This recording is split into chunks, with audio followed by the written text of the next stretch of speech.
เรียนเชิญทางด้านบนว่าบริหารหลวงนะครับ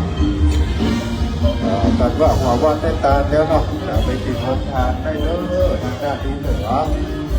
ที่เหนือก่อนมีโรงทานนะครับตอนรับเข้าสู่กระบอกว่าต่อมาที่ได้มาร่วมนะครับในการกินตาทำบุญฉลองเสนาสนะนะครับหอละฟังในวันนี้นะครับก็เป็นนิมิตหมายที่ดีเนาะเป็นการทำบุญไปหลวงนิมนต์นะครับหอวัดสักยอมครับ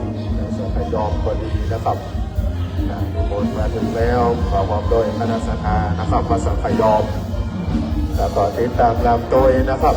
มาโดยหอวัดบุญพารามแม่กุ้งบกนะครับพร้อมโดยคณะขององค์เซิงนะครับของวัดบุญพารามแม่กุ้งบกแล้วก็ติดตามลำโดยนะครับมาโดยพระคุณเจ้านะครับวัดต้นเพิ่มพอดีนะครับวัดต้นเพิ่มมีบนนะครับบนด้านบนวิหารเนาะแต่กองมงเซิงเขาไปลงทะเบียนไว้ก่อนเด้อคณะนางรำจากฟอนจะรอเจริญนะครับคณะสัทธาวัดต้นเพิ่มพอดีนะครับนางรำจากฟอนไปลงทะเบียนไว้ก่อนนะครับเพราะว่าเอาตามคิวนะเนาะเวลาการแสดงนะครับเดินทางมาถึงแล้วมาเอาปอนนิมนต์พระคุณเจ้านะครับหัววัดตองฝายวัดตองฝายนะครับก็ได้รับพระราชทานพร้อมโดยคณะสัทธามาถึงนะครับมาเอาปอนกันก่อนเด้อเอาปอนแล้วก็ไปกินโรงทานนะครับทางด้านที่เหนือแล้วก็ติดตามลำโดยมาโดยนะครับหัววัดตาการนะครับหัววัดตาการพร้อมโดยคณะของวงเสริมนะครับวัดตาการ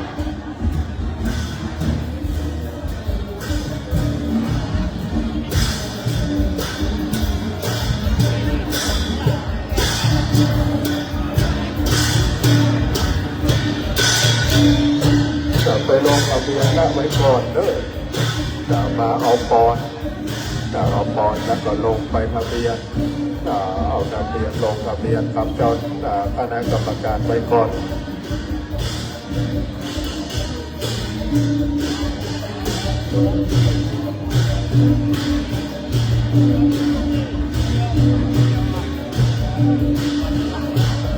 ติดตามรับโดยมาด้วยพระคุณเจ้านะครับหัววัดพระเจ้าทองติ้งเนาะหัววัดพระเจ้าทองติ้งนะครับพร้อมโดยคณะสัทธานิมนต์นะครับไปตามด้านการวิหารนะครับ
ค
ประมาณสัก300-400ถ้วยแล้วเนอะ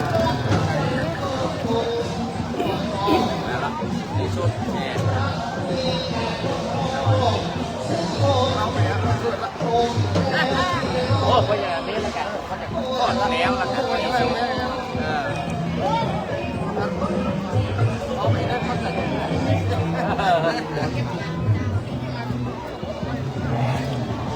จะละนะอะไรเล่นแกงกลางเลย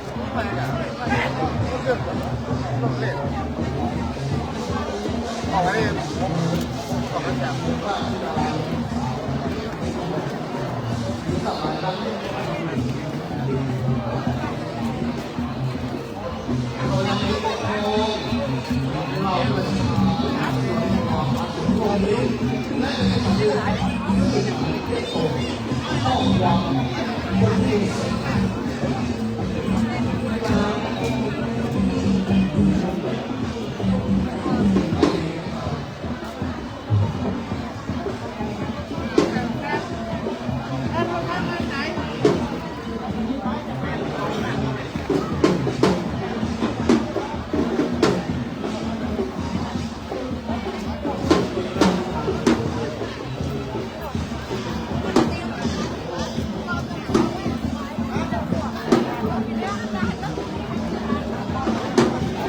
กับมีบอลหัวบอลนะครับ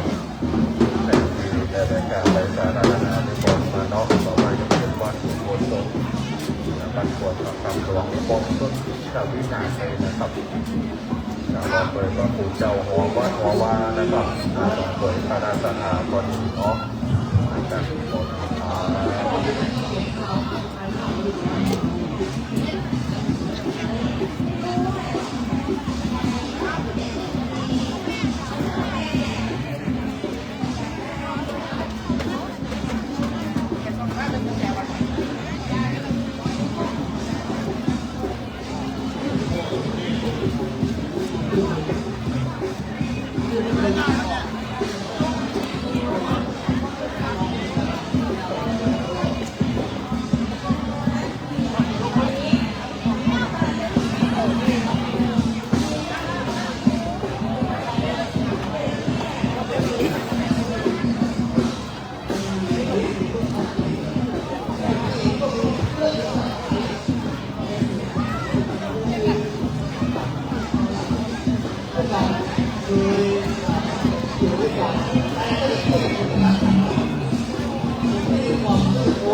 ได้นำของวงเสริมเนาะได้มาร่วมในการฉลองเผยหลวงนะครับหอลำพังนะครับของ สดใสของปานาในการโดยไปเรื่องของวัดนะครับวัดสามเหล่าบ้านใหม่นะครับพร้อมโดยคณะนะครับจากฟอนนะครับพร้อมนะครับของวัดใหม่สามเหล่านะครับขอสวดนะครับต้อนรับสวดมนต์พระวิหารนะครับคณะสงฆ์ของประมาของปอนเนอร์เอาปอนแล้วก็ไปลงเส้นเนาะในการแสดงตามที่นะครับทางด้านทิศตะวันตกบางพอนะครับหรือว่าจะกินก๋วยเตี๋ยวเส้นตามบ้านก็ได้ตอนนะครับในการเป็นองค์ผ่านก๋วยเตี๋ยวกับปีกับน้องคณะสัตยาที่ได้มาร่วมด้วยรวมนะครับได้กินก๋วยเตี๋ยวนะครับอย่างแรงกว่านี้ในส่วนห้องน้ำเรามีทางด้านหลังเนาะด้านน้ำอยู่ทางด้านหลัง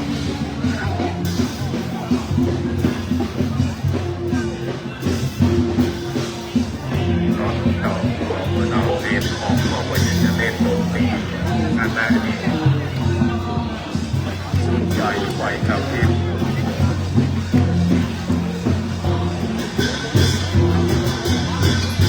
มันเล่นก็มันสุดๆเลยนะเอาแบบเต็มวงเลยนะเอาแบบเต็มวงเลย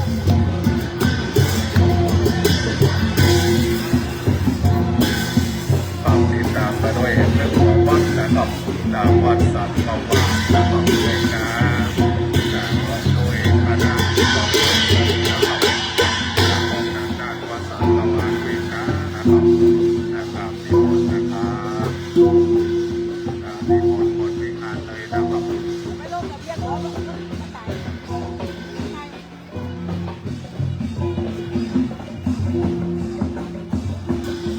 กลับมากินมานานแล้วก็ไปลงทะเบียนเริ่มการแสดงจากการที่ต่อยนะครับที่ตั้งตรงเนาะเพื่อเอาคิวทางด้านคณะกรรมการเราก็จะได้จัดคิวต่อพ่อแม่พี่น้องคณะสัตยาหัววัดนะครับได้ทำการแสดงตามคิวนะครับ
ลวงพ่อวัดนะครับ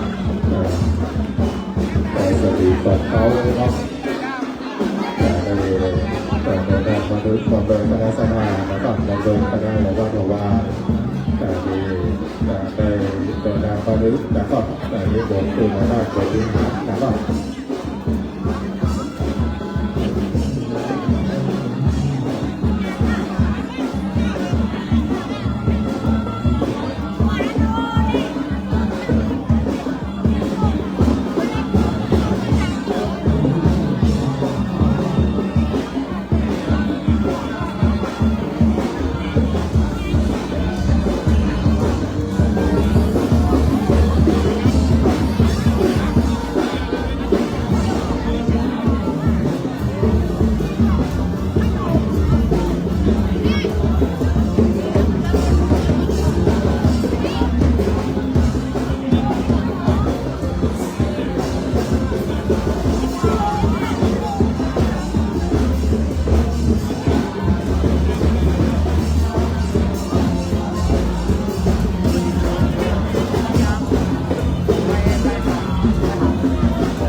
ขอไปโบกนาบุญ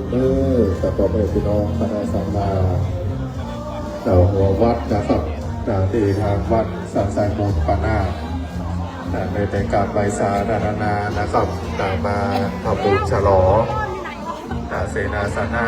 ทางด้านหอระฆังนะครับตั้งแต่วันที่3นะครับเป็นต้นมาเนาะจนถึงวันนี้นะครับก็เป็นวันที่5เป็นวันสุดท้ายนะครับที่ทางด้านหัววัดจะเข้านะครับแล้วก็วันพรุ่งนี้เนาะก็มีทางด้านลำวงนะครับแห่งคืนหนึ่งขอเป็นพี่น้องคณะสังฆาวันพรุ่งนี้ก็มีลำวงแห่งคืนหนึ่งนะครับ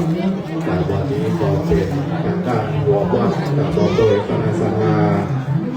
วัดสันสายมูลประธานเฮานะครับจะได้แห่ปฏิปทาในการทำบุญฉลองหอระฆังนะครับที่ทางวัดได้ หาพ่อแม่พี่น้องคณะสัตยาขอลากตั้งเป็นโจทย์ร่วมไปด้วยดีนะครับขออนุโมทนาบุญนะครับขอออกแม่ออกนะครับคณะสัตย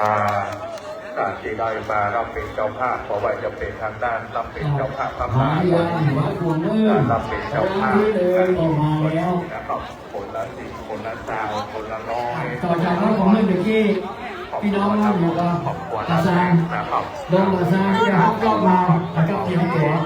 การสำเร็จทุกช่วงไปได้ดีจนการได้ปล่อยตัวนะครับในครั้งคราวนี้ขออนุโมทนาบุญกับพี่กับน้องคณะสัตยาทุกคนรอกันเดียวจบที่ใจนะครับมีใจมโนเดี๋ยวเราเปิดบาทจะถูกแต่เท่าทุกสามประการของที่อายุวันนะภาระแห่งมันดูทุกกำลังตอนนี้ไปหน้าจะได้เจ็บเป็นซับแล้วก็ยังคงแสบว่าโอ้โหเอาอาสีน้องคืออยู่วันที่บางลำลาที่ต้องเรายังต้องที่มาของอายุร้อยสาวภาษาเดี๋ยวมันตีขาวัดการจุโบจะได้เจ็บเป็นซับนะครับคนฟังและคนผู้จบนนคนจูเสื่อมกำจะได้มีพันธุ์นักเข้าในน้ำจะได้มีพันธุ์อันใดมีรัตนาหลวงแก้วสีใสเพื่อว่าเป็นยอดดวงใจนับจบเนินเจ้าเป็นยอดดวงใจนับจบเนินเจ้าอันดวงอนาบุญตั้งของว่าเป็นพี่น้องคณะบ้านตั้งบ้านตั้งวันนี้ได้มาร่วมมองกินมองทานแต่พอหลับฟังนะครับของวันเราเล่นร่วมไปได้ดีอยู่ในช่วยช่างฟ้อนทุกทีทุกคณะนะครับได้โชว์อาชีพไม้ลายมือบนเวทีเพื่อเราบรรดาทุกท่านจะได้ดูได้ชมกันนะครับอาชีพงานต่อไปซ้อมกองต้นนะครับจากทีมงานของกับวัดโคมืด ตอนนี้ นะค ก็ รับ เราก็ลองตอนรับเข้าสู่ทางด้านหัววัดหัวบาที่จะได้มากินมาตานนะครับวัดสันไซมนสันไซพระนามหลวงพ่อนะครับแล้วก็จะมีขอเป็นพี่น้องคณะสัตยาท่านใดที่จะช่วยตี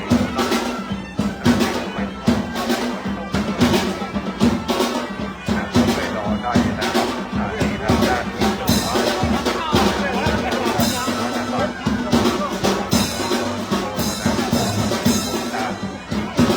ต้องขออภัยด้วยนะครับเรื่องของเราสองต้นที่ใช้ในการแก้เนาะในการนี้นะครับตอนนี้ทั้งสองทั้งแนวนะครับแนวน้อยหรือว่าไม่มีของท่านสองนะครับท้องแนวเราเลยจะรับเองทำได้การสดๆนะครับจากพี่น้องเราเป็นคนเนี่ยอาจจะเป็นคนเราเป็นเสียงเยาวชนและเพื่อนที่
ในการสดๆนะครับโอเคขอบคุณมากครับขอบคุณครับ วัดก็ชาชาไปพอก เดี๋ยว รั เอา บ แป๊บเดียวนะครับเดี๋ยว วัด เพิ่งลง ที่ครับ นะเชิญการโดนเรือน 5 โมง5 โมงสายของวันทองกับ พี่พี่บอกว่ามันนั่งบนโต๊ะใจก็มาตาม ตำบลดังอำเภ โอ อ เคเนาะสีใจเล็กๆน้อยๆนะครับช่วยเราต่อกันนะครับระหว่างตัวด้วยกับสัญจร ตลอดพอละครั้งของวัดสนใจบุญประนาเขาที่ การหน้านะครับมากันทำไม บรรดาพระทาญาติโยม ผมเมื่อมีการ ที่มา จะ รับ ไป หั ดู ววั ว่า ดหากว่าท่าน มาตาสั่นใจ อยากรับประทานอาหาร จะแจ้งบางอย่าง บริการ เป็นมา ทาง ที่ห้อ ด้าง น ไปอย่างเงี้ย ของพระธาตุโยมเจดี ครับ ย์ ที่ที่ หรือว่า นะ ท่า ครับ ประ ว่า ธาน สี การ ในห ป ลัก ฏิ สี ยัติ โดนมาซาแจ้งขึ้นเลย อาจเป็นเหล่านี้ก็ต้องไปออกสถาน แล้วก็ยกห้องน้ำนะอยู่ที่ตะวันตกโลกจากลูกกระแดงแล้วก็มีทางด้านที่บริการโรงทานวัดมีห้องน้ำ โด ขอน ง มา ชุ ซา ด แล้วก็จะเป็นวัด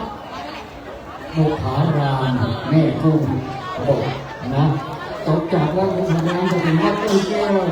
ข้าโขยวัดต้นพึ่งตามมานะครับ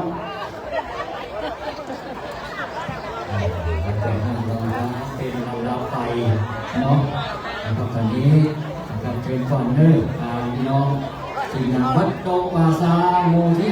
6ตำบลขุบานนะครับประจำวันนี้ครับครับ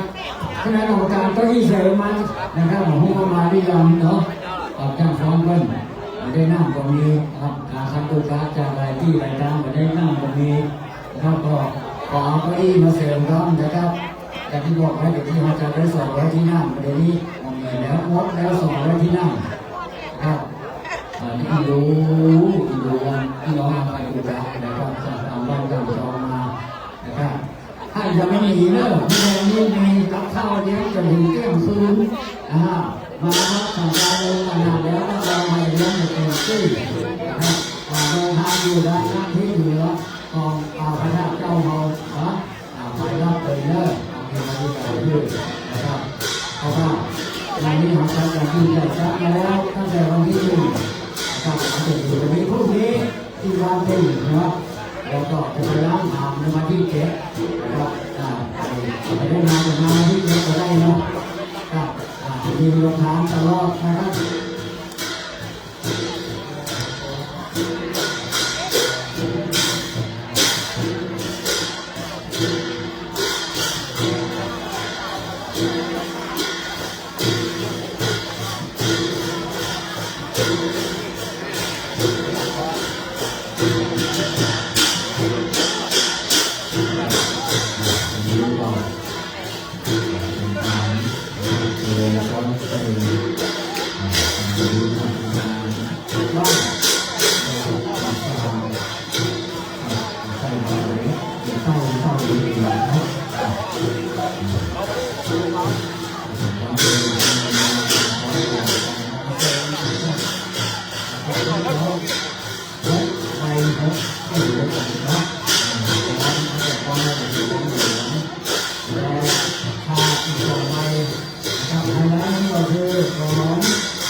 ก็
โตเป็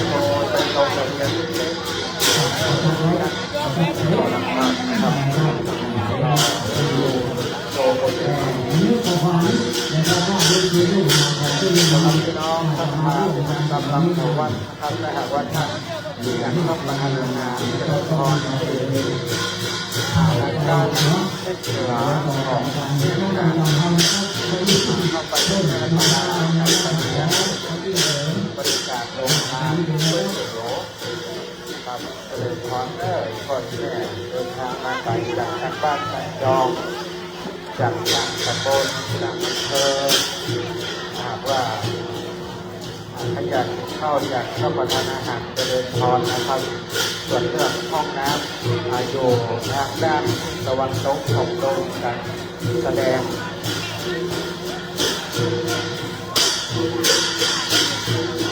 หรือว่าท่านจะไปนั่งชมการแสดงของแต่ละหอวัดขึ้นโชว์บนเวทีเจริญพรนะครับต้องรับรองเองนะครับเป็นวันของการร้องนั่งไปดูแสงสีเสียงกับโชว์ของแต่ละหอวัดที่ได้นำมาโชว์ลองในการสมโภชพอลังคังโดยตัวพอลังคังของวัดสันติมุนขนาดในวันนี้นะครับและก็ตรวจขออนุโมทนาขอบคุณก็เอาไปออกราคาต่อพระคุณเจ้าแต่ละหอวัดที่ได้ดาวพระนาจัดโยมเอาไปมาการขอบกับน้องศรัทธาบ้านปัจจัยบุญขนาดในวันนี้นะครับ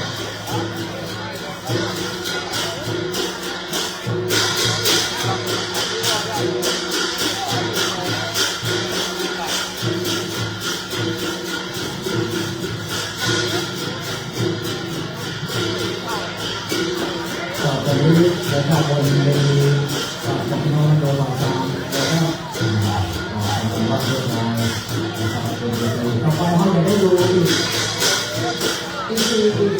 ทีนะครับแต่ละของแรงเซนเอาต่อนะครับเป็นชุดละสองต่อไปเนาะไปได้เนาะขอความเมตตาขอความร่วมมือเลยจากทีมงาน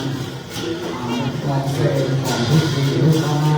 นะครับเพราะว่าตอนนี้มองเซนมารอโอ้ครับมารอการดูประมาณร่วม10 คณะของมองเซนเรื่องสารอุมาดานของมองเซนวัดต้นเที่ยวปากเวของมองเซนวัดต้นพึ่งของก็ร้อนเกินเนาะว่าถ้าเ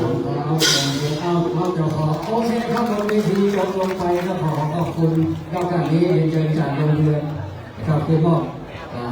สิ่งน้ำใจบนเวทีให้กับพี่น้องบ้านโดมสนามนะครับต่อไปนะครับก็จะเป็น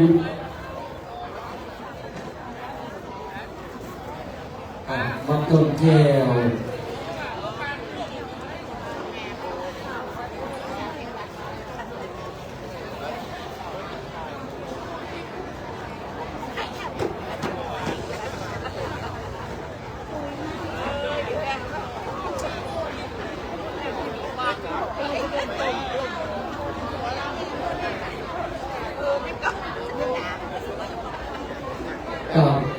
ต่อไปนี้เขาก็จะขอนะครับขอทำเวลานะครับในโอกาสนี้นะครับก็จะมีอยู่2 วัดจะขอทำเวลาหน่อยนะครับวัดต้นแก้วป่าป่วยมองแซงนะครับบนเวทีแต่ถ้าวัดต้นพึ่งนะครับอยากจะโชว์นะครับถ้าท่านอยากจะโชว์เช่นเดียวกันเนาะถ้าเป็นไปได้ถ้าอยากจะโชว์ก็ต่อขอด่านร่วมเวทีหน้าเวทีจะได้ก่อนนะครับถ้ามาได้ก็มาเป็นอย่างนะครับวันนี้ขอความร่วมมือนะครับตอนนี้เวทีก็วัดต้นแก้วป่าป่วยกำลังจะขึ้นนะครับมาตอนนี้มาสองฝั่งนะวัดต้นแก้วแล้ววัดต้นพึ่งนะครับพี่น้องต้นพึ่งน่าจะได้ต้นพึ่งถ้าพร้อมนะถ้าไม่รังเกียจนะบนถ้าจะขึ้นบนเวทีก็รอท่านอาจารย์ขึ้นก่อนโชว์หน้านี่ได้เนาะ2 เดือน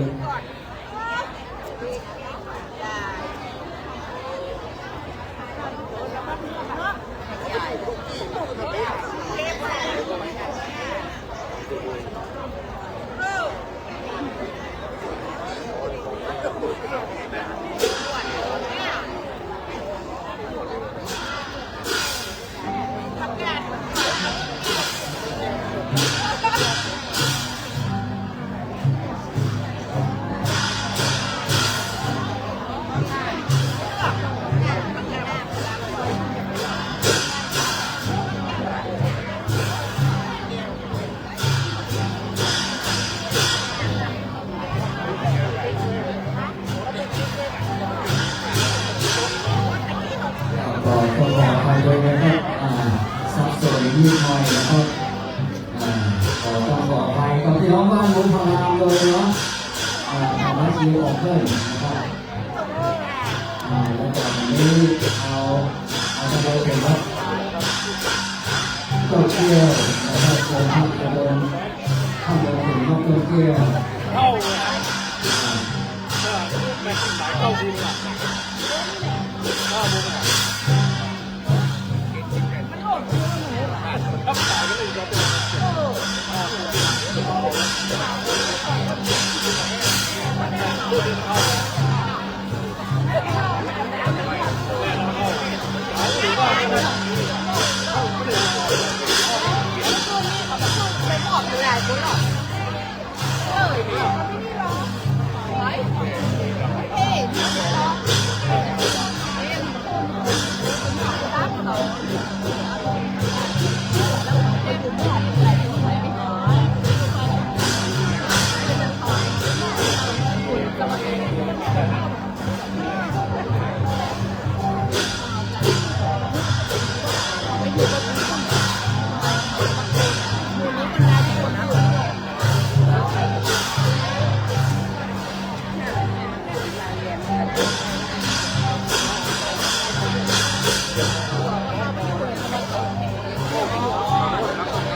ผมมองไม่ได้แค่นี้หรอกผมเดียวอ่ะผมก็เอาไปเลยเก็บคอ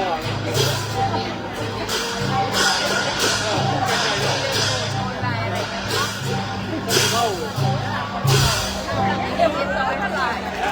เดินหลังเอาเงินได้เข้าแบ่งของครับแบ่งของเอาเลยอย่างนี้ไปแล้วก็การดูนี่การแสงจันทร์นะครับในรอบสี่แต่เล็กน้อยนะครับปกติขอบคุณมากนะครับในรอบที่น้องหนึ่งเลยแม่กุ้ง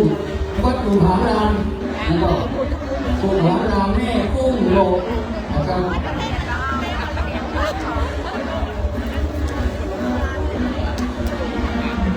เสียผู้พนักนี้ต้องร้อนอยู่ไอ้คุณโรงพยาบาลมอนเซนนะครับ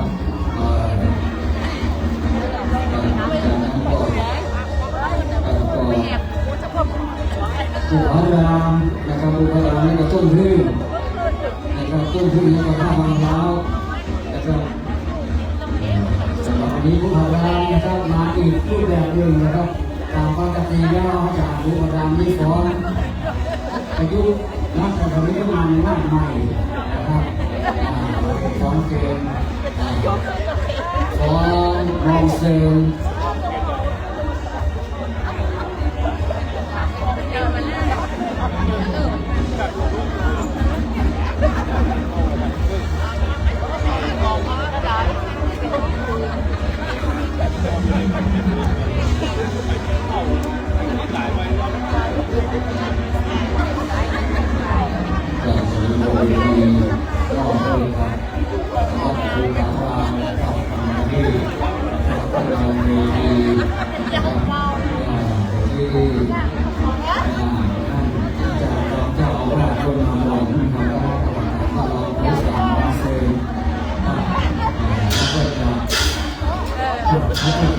นี่เนาะ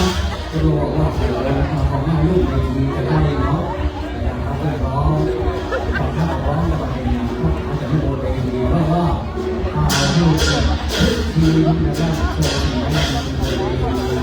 จากตรงนี้นะครับแต่ว่าก่อนที่ท่านจะทำลูกเนาะก่อนที่จะทำลูกแล้วก็อันนี้ก็ทั้งนี้ทั้งนั้นก็ได้แต่ทางทีมงานของท่านนะครับมีความประสงค์ที่จะสมมติว่าอยากจะรับตั้งแล้วก็ขอมาได้เหมือนกันนะครับเพราะว่าต้องเป็นลูกดีเช่นแบบดีๆได้นะครับต้องขอทุกท่านเลยเพราะว่าตอนนี้ก็มีน้องๆอยู่ทั้งหมดก็35กิโลนะครับตอนนี้ก็เป็นคิวที่ นะครับแต่หน้าคิวเขาจะใช้เวลา3 นาทีหมดไปครึ่งชั่วโมงครับ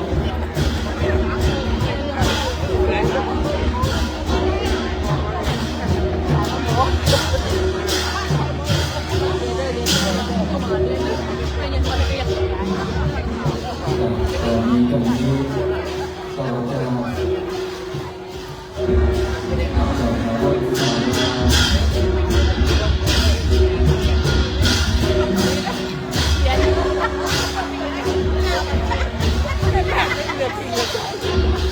ต่อไปก็เลย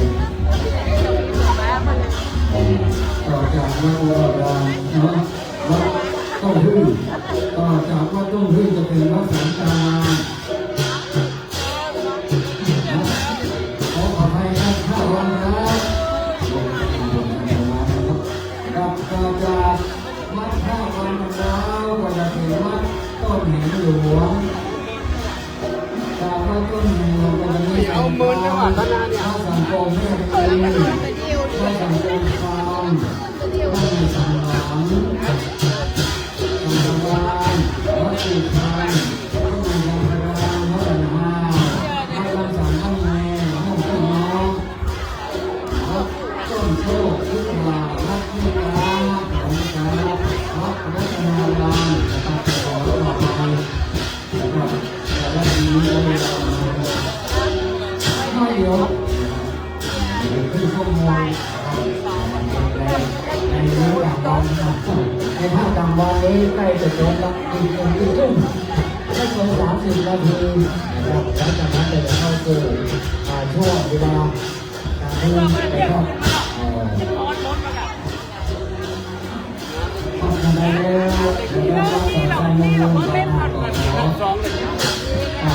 ขอบคุณขอบคุณทุกท่านทุกทีทุกคณะที่ได้ตั้งอกตั้งใจทำให้ร่วมถึงร่วมตาร่วมในการไปหลวงร่วมการสร้างขอรับการของนักสังคมและงานความดีส่วนน้อยของตรงนี้นะครับท่านเนี่ยอีกสักเด็กหนึ่งเวลาหนึ่งแล้วก็จบลงไปนะครับจากพี่น้องครับคุณหานามขอบคุณมากครับแป๊บเดียวนะครับนะครับขอค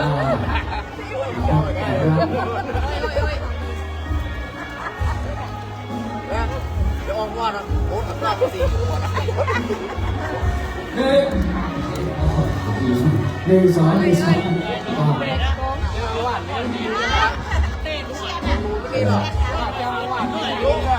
ปเนาะแล้วก็ขึ้นหมดก็รอไม่ได้เลยครับก็จะผ่านไปในเรื่องดีแล้ว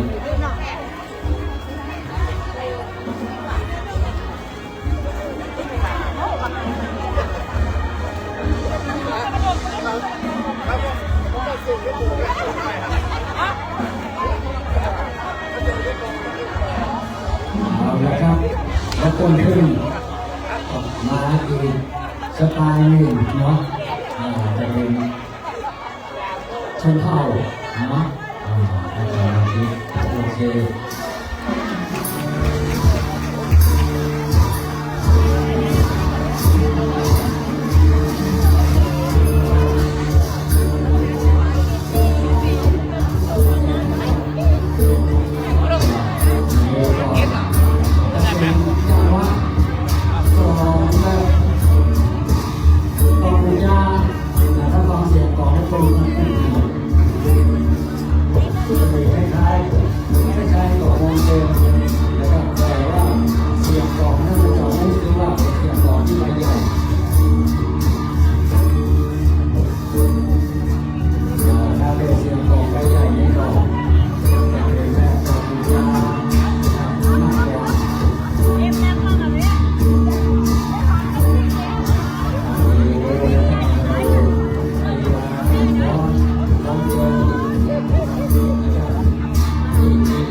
นโชว์บนเวทีไปลงทะเบียนที่เต็นท์สิ่งโยเนอร์เอาคิวมันแล้วมานั่งรอขึ้นโชว์บนเวทีนะครับ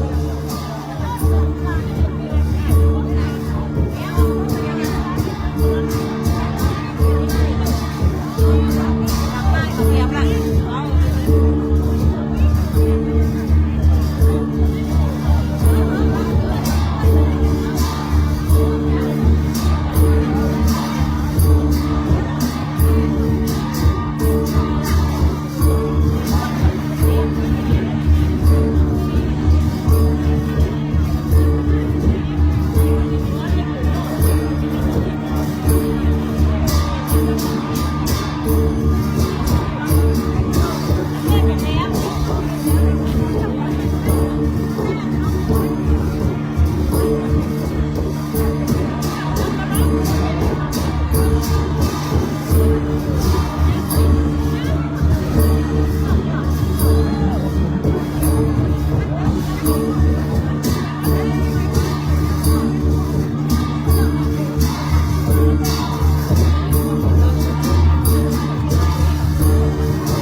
ตอนมีคนเมื่อกี้ที่ข้างถามก็รู้มันนั่นมันมีมันเข้าใจก็อันนี้เพิ่งเริ่มตัวแบบย้อนยุคสมัยก่อนนะครับด้านนาไทยเราโดนทหารพม่าล้อมทหารพม่าเอาทหารมาเป็นแสนตอนนั้นงานมีทหาร50,000ก็เลยยับเอาไม่มีมันแต่งชุดเป็นพระใจนะครับก็ยังกันพอเทคโนโลยีส่งให้พม่ามาโอ้มีเป็น300,000กับพม่าเนี่ยยกทัพกลับนะครับล้านนาเขาก็เลยคือล้านนามาแบบนี้เลยครับต่อไปนะครับวัดท่าวังราวนะครับของแบบวังราวนะครับก็จะมาที่เรียนี่นะครับก็เป็นว่าคนมาจากไหนเนาะกระโดดเวทีก็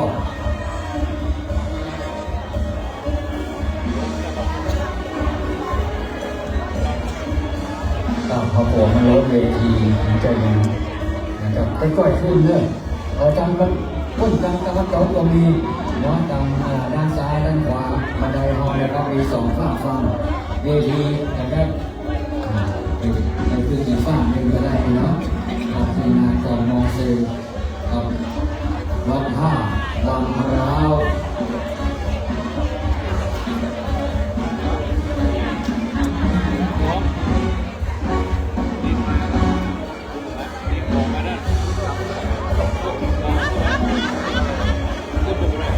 ตอนนี้ก็เป็นทางเราเลยครับยังเปิดให้บริการทุกท่านบริการทุกท่านอยู่นะครับไปจนถึงเที่ยงคืนสำหรับโรงทานเรานะครับก็ไปรับได้เนาะของรับอาหารได้นะครับหน้าที่ด้านเหนือของกับวิหารนะครับเหนือด้านกับเหนือของเวทีเขานี้นะครับด้านหลังของท่านผู้ชมนะครับเราก็จัดโรงทานให้ท่านนะครับต้อนรับกับสู่การประทานของพี่น้องเขานะครับโอเคนะครับวันนี้10 กว่าชีวิตบนเวทีนะครับเกือบล้นนะครับเกือบล้นแต่ก็มาล้นนะครับเพราะเวทีเขาใหญ่กว้างนะครับ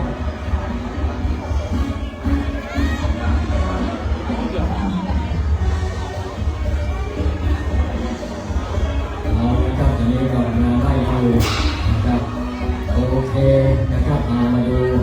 นะครับอีกงานหนึ่งของทีมงานมองเซนวัดท่าวังราวเอาไปเลยเพื่อน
สเตจสุดท้ายโอเคครับโอเคลดลงไปนะครับทีมงานของข้าววางราวนะครับมิสูเขาเพิ่มนะครับสูตรการที่ไม่ได้ร่ำเรียนรู้ผลมาจากปรมาจารย์นะครับนี่เป็นการเรียนขึ้นว่าสิ่งจะฟังลงกันละพวกมันเล็กนักแกขึ้นใหม่เนาะก็เขียนอะไรก็ได้ได้นะครับทีมงานของก็ตรงนี้นะครับแล้วก็ขอบคุณครับขอบคุณมากนะครับวันนี้ครับคือนะครับเราไม่ต้องมีความมั่นใจว่าท่าวางแล้วนะครับจบลงไปนะครับการท่าวางแล้วแล้วก็คือ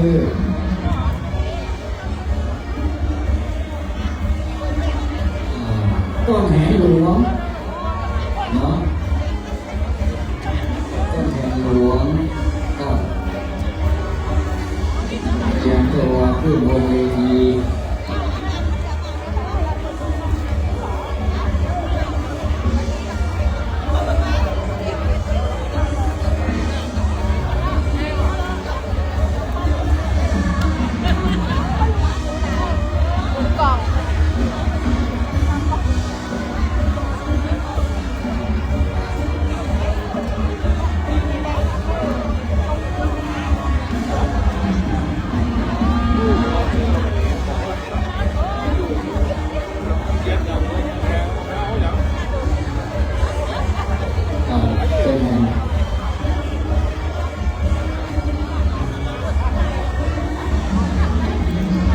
ต้นแหนหลวง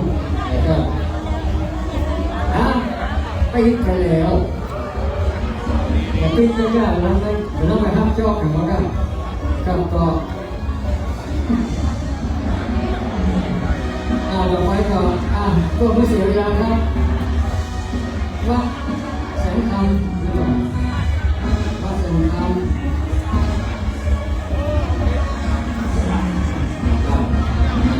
อยู่ไหมไหนออกไปแล้วเอาโอเค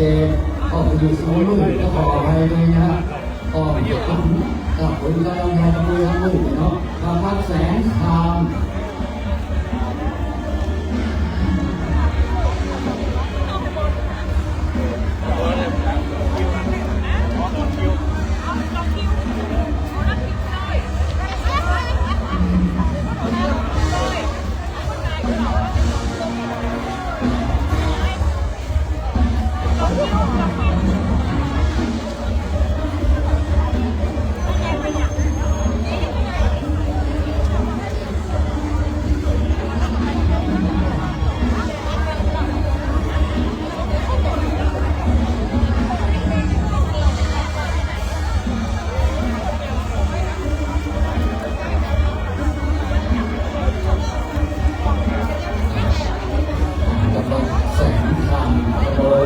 ให้ฟังเนาะก็มาดูเล่นสิแล้วก็มีบนเวทีการแชร์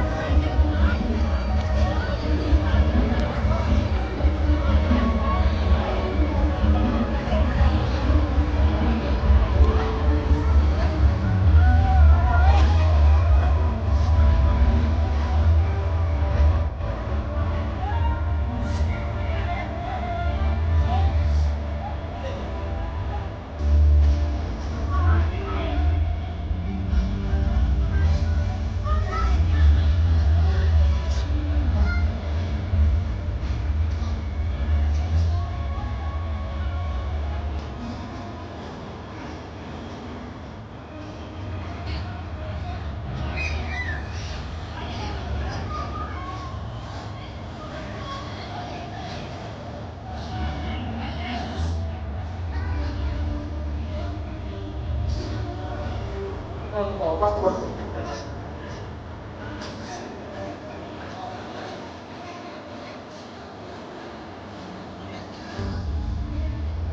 ต้องทำก่อนคนไม่งานก่อนก่อนที่จะก่อนโรงต้องทำยังได้ที่เช่น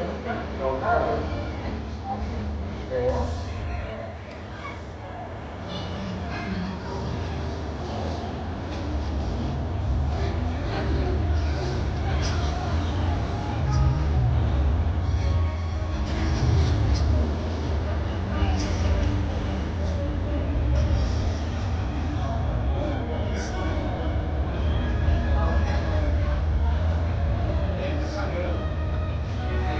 ค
รีสอร์ทก็จบลงไปนะครับ2 มีนา 2 สเต็ป2 จังหวัดเลยนะครับแล้วก็ดาวเทียมเราเป็นหลักเส้นกลางก็ขอบคุณนะครับทีมงานของนะครับเราคนที่เข้านะครับ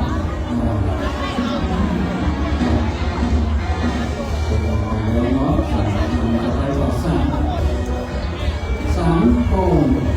แม่เองเรามีหลายเนาะจะมาจากแม่บุญอันนี้จะช่วยกันต้องขอให้ชาวบ้านเราทุกท่านนะครับ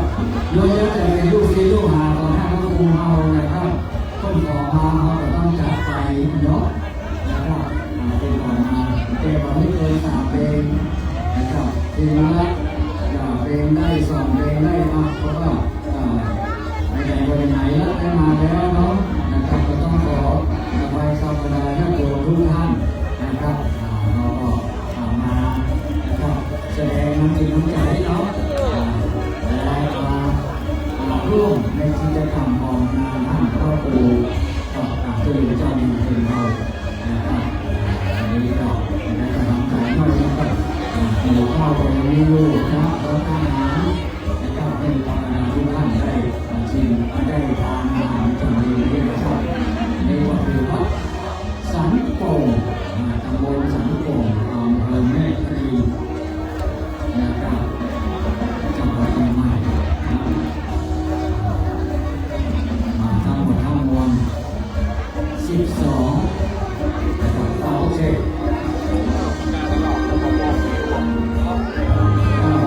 ชีวิต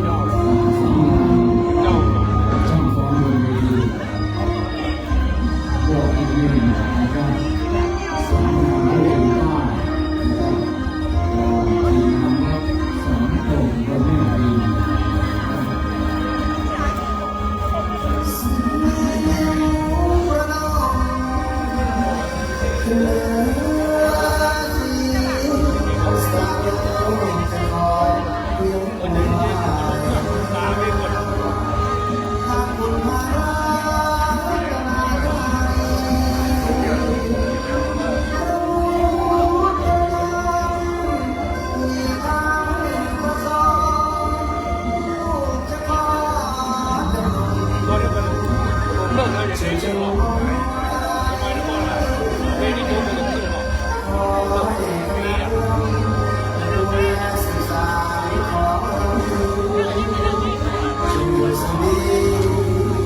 เ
โอเค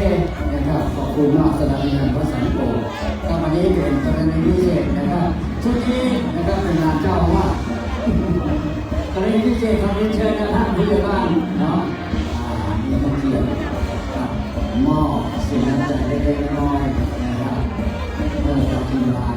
อาสารับเจ้าบอลในการทีมงานครบเลยมีเกียรติให้นะครับขอบคุณมากนะครับขอบคุณนะพี่ใหญ่กับคนของบ้านเราครับนั่นคือก็ผู้ใหญ่ยุทธเนาะโอเคไม่เป็นไรตัวแทนของผู้ใหญ่บ้านทำตัวไว้ก่อนไม่ต้องดูนะครับว่าไหนก็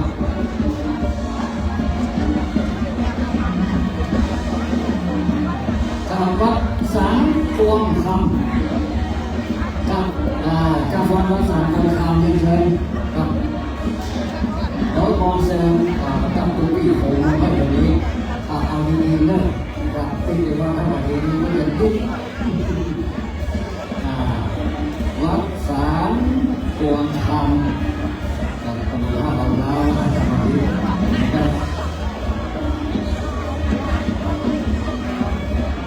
เกี่ยวกับว่าครับวัดสารพวงคำสารพวงคำนะตำรวจเราแล้วเกี่ยวกับสันป่าดองนะครับอันนี้จะอยู่โซนใต้นะครับติดกับหัวไม่ห่างด้วยนะแข่งวงคำนะครับอันนี้มาจากกระดานเนาะแต่เรื่องใจก็มีน้องนะครับทหารลงเนาะในขนาดว่าอะไรมาทหารลงนี่ก็นะครับหันว่ามานะครับมาลองกับเจ้าเนาะ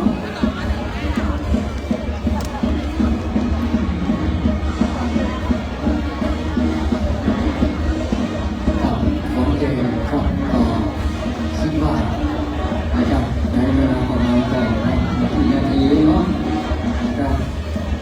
ตอนนี้ขณะนี้นะครับทีมงานของเซลล์เขาสังคมกันลำดับที่24นะครับทั้งหมดทั้งมวลนี้ก็40นะครับก็ใช้เวลาอีกไม่พ้นไม่นานเนาะเวลาประมาณสัก2 รอบนะครับ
หน้าก็เสียงเพลงเลยนะครับจากมีงานของวัดสามนะครับก็ชิ้นทำย้อนเลยในผู้ป้านะครับทีนี้ก็เรามาฝึกใจนะครับนะครับขอบคุณมากนะครับแล้วก็ต่อไปสังกาวันที่มันเป็นเงินหลอกเงินเลยเอาไปที่โรงพยาบาลเลยนี่เขาไม่ร้อน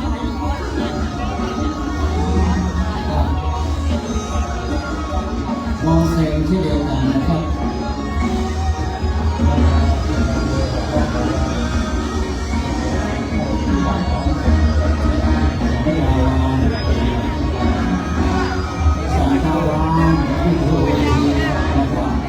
ที่ตามได้วัดหรือตามวัดมายังรามสามหาวพระบ้านสามนะครับตอนนี้ก็เหลือประมาณ6 ชุดนะนี่16 รายการ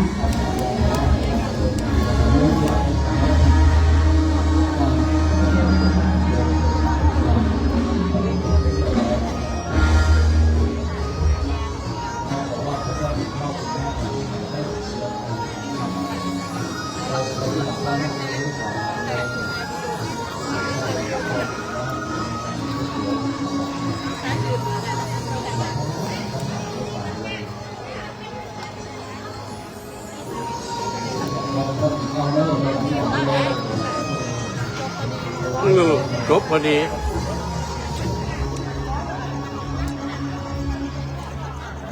จบพอดี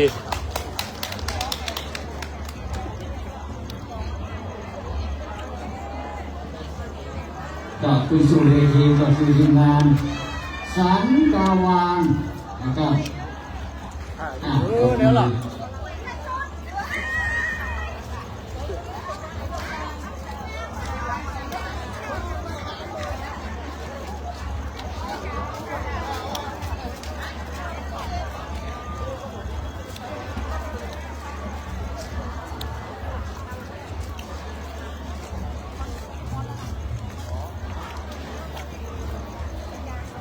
กองประชาติไหน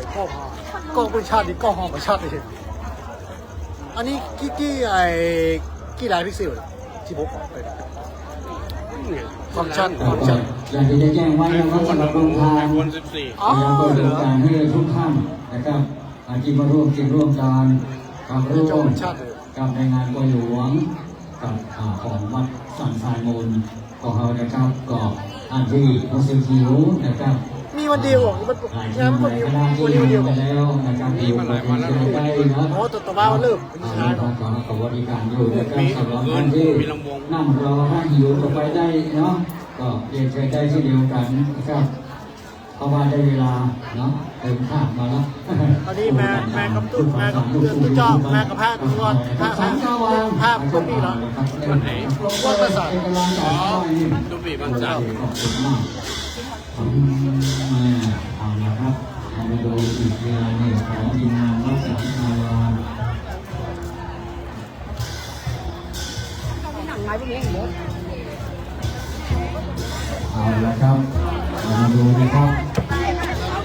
เจ้าเอาดูชุดโต๊ะของผ้าก็จ่ายกันแล้วนี่หันตัวมาดูโต๊ะของผ้าสุภาพสตรีกันบ้างนะครับเป็นขอคุณโต๊ะร้อนกับผ้านะครับประกอบการทำของวงเพลงนะครับติดเวลาหนึ่งนะครับ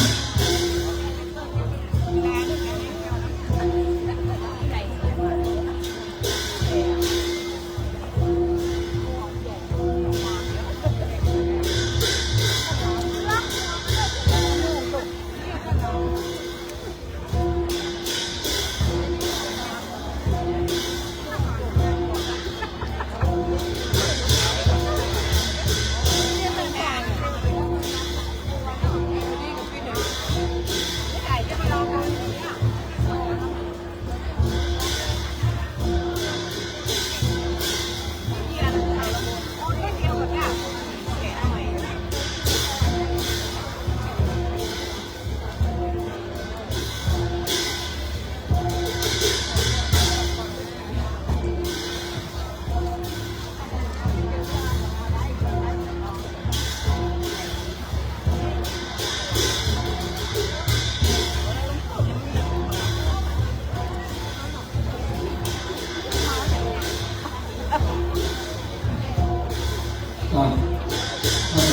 ทีมงานจ้างพร้อมวัดเทพประสิทธิ์แสดงตัวเพื่อรับส่งจากแทนมานิกรรม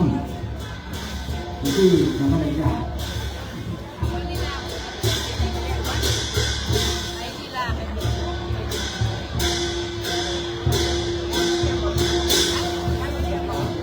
มาจากบริเวณนี้นะครับความเป็นตัว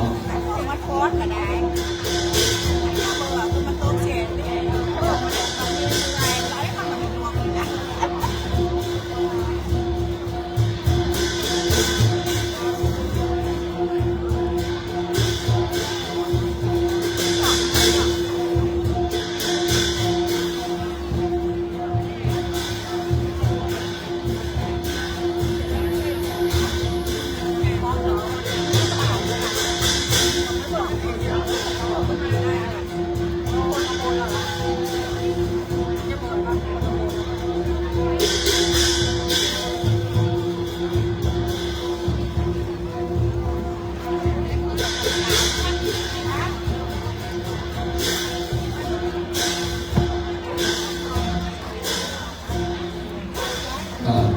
ที่สนุกนะครับสนุกสุดท้ายนะครับจังหวะสนุกนะครับโอเคนะครับขอแป๊บเดียวนะครับวันนี้ทีสักครั้งหนึ่งนะครับทีมงานวัดสารกาวาน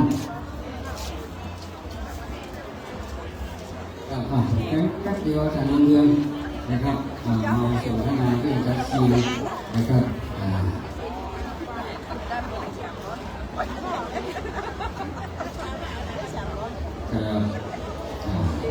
จากนี้นะครับต่อจากสองตะวันก็วัด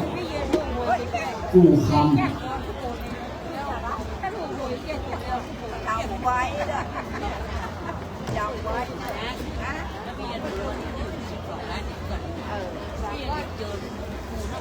และกู่คำนี้เป็นดำเนินแน่นอนกับการ ย้อนยุคหรือโบราณยุคนะครับแต่วัดจากแต่วัดจากเรียนแรงเลยแจ้งมันเป็นแจ้งโจทย์เอาเป็นโจทย์เอาเป็นโจทย์แบบว่าขนาดนั้นได้แจกเลยไม่ก็อะไรแล้วนะขนาดนั้นเกินแล้วแล้วแจกเลยโอ้ยโตเอาคนละหรอกแก้มเป็นคนละขอเอ่ยถึงสาวงานร่วมพร้อมรักโดยใช้แข่งต่อขอส่งตัวแทนน้ำนิคมครับวัดอุโบสถ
เรียนได้มีแต่ว่าตั้งแต่ตั้งแต่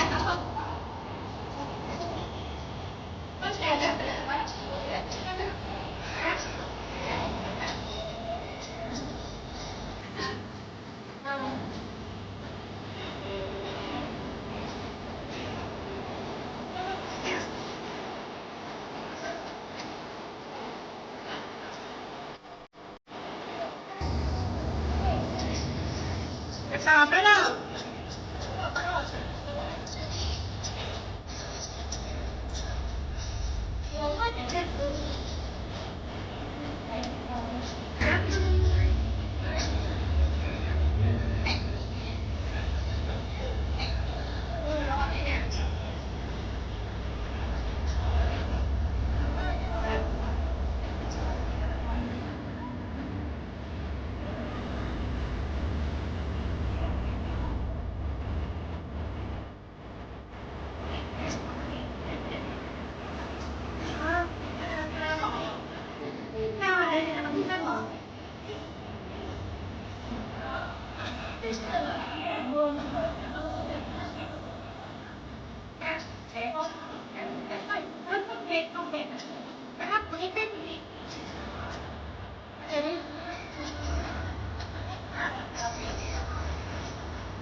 เอาเก้าอี้มาก่อน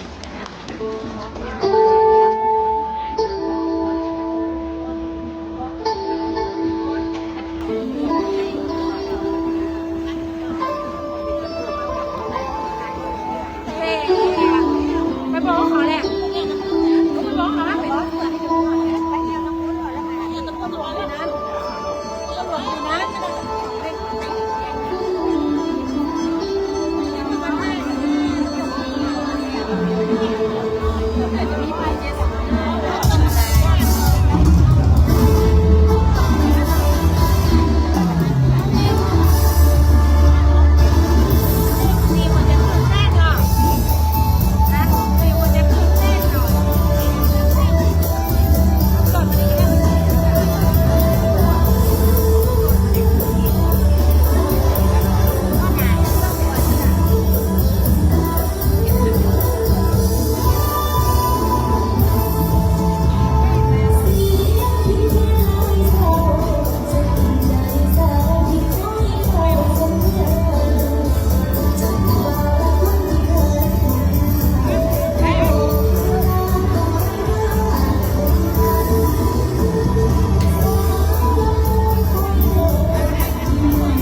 จะฟาดให้ที่สามเลยโอเคขอบคุณมากทีมงานวัดกูคำนะครับแต่เด็กๆน้องหนูแล้วเด็กเราอย่างเล็กๆน้อยๆนะครับครับมีงานกองครับยกทำให้มันหนักมาเรื่อยๆก็การใช้ใจ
เป็นจันโตสเปโปเรนโตสังกปาจันโตปนาโสยถาปนิโยติโสยถาเอเมนาปโตโกมานันจัตนังปณิมานีปนามังโมระสัทธาพอดวงดีไม่กันจนาควันใจพร้อมกับเสือครอบครัวในต้องแบ่งพร้อมคำสัมมาอย่างมีพระโตโกมานันจาดงดอกพระดอกดอกไม้ลำเทียนเจตนาปัจจัยนายวัตโลกามละไมคนบุรีปนำธรรมนาปนามนาไหวเป็นตาสังไงกันตะบนกระร้องไหวหลวงพ่อละบังวัดสังแม่โมนันทีขันธ์ตะปัตติยมเนแม่ตันพระพังพระราหานเจ้าโบราณสถานสบายประโยชน์ประทานประดายนาอันประเดชเตจันโตจงปานพระอุดมสมสนาพุทธิโยยังจงประทานนาจงจำปีสปีติโยวันจันโตสมะโกนันโตมันเทววันตัตระโยสุขีเอมาจุโกภวันอภิวาตนาสิริสานิจัมพุทธาปัจจายโนจัตตารโอธรรมาวันติอายุวโนภุขังปะลา จบไปนะครับสองลีลานะครับลีลาแรกอาจารย์ติดนองเพลงประจำหมู่บ้านเพื่อนนะครับตอนนี้ก็กับเราสิ่งน้ำใจเล็กๆน้อยๆนะครับกับการแสงเดือนแสงจันทร์แสงเดือนแสงจันทร์ก็เดี๋ยววันนี้โอเคนะครับตอนนี้ก็เดี๋ยวมาภาพแป๊บนึงเดินมาพี่น้องสั่งวันนี้ก็ขอบคุณมากนะครับจบไปเนาะพี่น้องสัมมาต่อไปบ้านสารบ้านเมย์นั่นครับบ้านสารในบนบ้านเมย์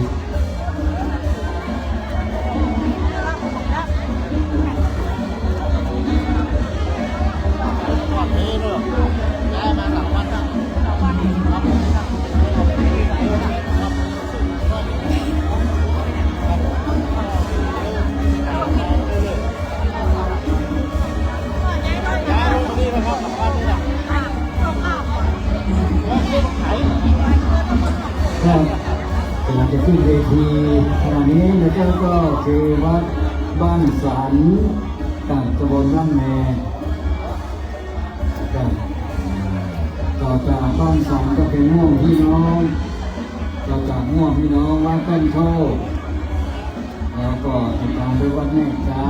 วัดรัตนาภาครับเตรียมตัวไว้ตัวเองนะครับนี่ก็วัดบ้านสัน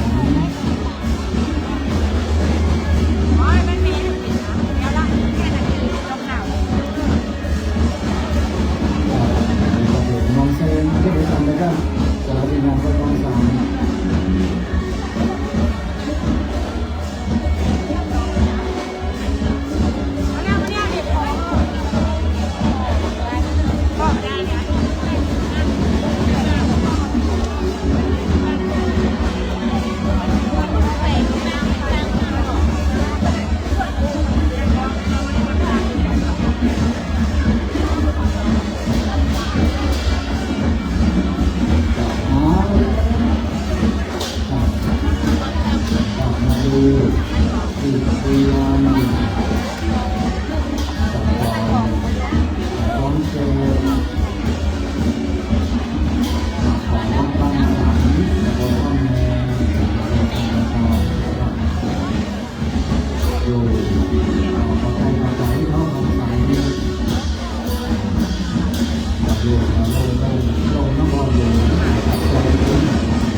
ทรายนะครับเช่นเดียวกันก็เวลาก็ไม่นอนจากการสีเงินการงานกับคืองานตัวหลวงเนาะนะครับต่อจากมาซึ่งมีต่างจากของแต่ละหมู่บ้านแต่ละบ้านแต่ละเวลาที่เราร่วมในงานหรือร่วมกันอนุรักษ์ที่สำหรับเพลงนี้เป็นด้านด้านมาโดยเฉพาะประโยชน์นี้นะครับเป็นงานที่ใหญ่ของด้านไทยเรานะครับวันนี้นะครับภาคไหนจากน้ำเงินจากน้ำเดือดของทางท่านเขานะครับดูก่อนนะครับเป็นว่าเราสามารถทำได้ร่วมกันทำให้ร่างกายนะครับสำหรับประเพณีทางใหญ่ทางหลวงประเพณีของใหญ่ทางหลวงของประเพณีทางหลวงนะครับของเสนาสนะของวัดวาอารามต่างๆนะครับที่เดียวกันนะครับสำหรับวัดจากการมีความหมายจากที่แต่ประโยชน์นี้ก็คือประโยชน์ของพระธรรมนะครับของพระธรรมสวยงามขับโดยใกล้ๆนะครับท่าห้างนะครับไปด้านซ้ายมือนะครับของท่านนะครับไปจากนั้นนะครับขอพระธรรมของเรานะครับตั้งใจงานอยู่ตรงนี้นะครับและที่เดียวกันนะครับก่อนเป็นคนรับงานตลอดเลยนะครับพระข้าเจ้าเราเองกับวันนี้นะครับเป็นผู้ที่ผู้ทรงเป็นมหาผู้ทรงของเรานะครับที่ได้มาถึงร่วมกันร่วมงานของท่านผู้เจ้านะครับผู้เจ้าผู้ทรงเพลงเราให้เราทำนะครับเป็นวันสุดท้ายของหมู่วัดนะครับแต่ทางวัดทองอยู่วันพรุ่งนี้ยังสุดท้ายอยู่เพราะว่าจะได้ทางชาวบ้านนะครับพี่น้องชาวบ้านไทยได้มาร่วมกันอยู่ในวันพรุ่งนี้ที่นี่เรานะครับแต่วันพรุ่งนี้เราจะมาร่วมงานได้ที่เดียวกันนะครับเราจะรับประตูกับทุกท่านอยู่นะครับพรุ่งนี้มีงานและอีกหนึ่งคืนก็จะมาวันพรุ่งนี้แต่ที่นี่วันนี้นะครับเอาอันเป็นที่เลยนะครับเราได้มาแล้วจากทุกเดือนทุกวันนะครับเอาถึงชุดถือไม้ลายมือนะครับชุดนะครับเราสามารถที่เราได้รับเรียนมานะครับที่ทางโรงเรียนนะครับได้ฝึกสอนมานะครับที่เดียวกันนะครับว่าการสอนของโรงเรียนแล้วก็ได้ทำกิจกรรมนะครับที่ได้ฝึกฝนมาจากโรงเรียนมาร่วมกันนะครับให้เราได้เรียนรู้เพื่อเราเอาทุกท่านได้เรียนรู้ผลนะครับในปีนี้นะครับ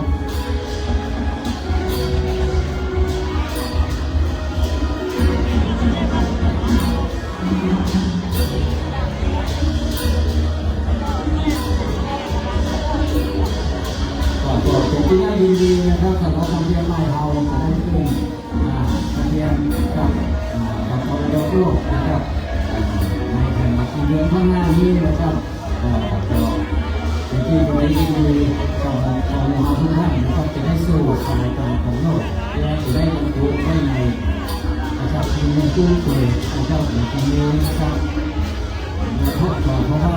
ศิลปะนะครับวัฒนธรรมของไทยเราโดยเฉพาะอย่างยิ่งนะครับศิลปะเพื่อบ้านล้านนานะครับทำพื้นที่ของเรานะครับพื้นที่บ้านล้านนา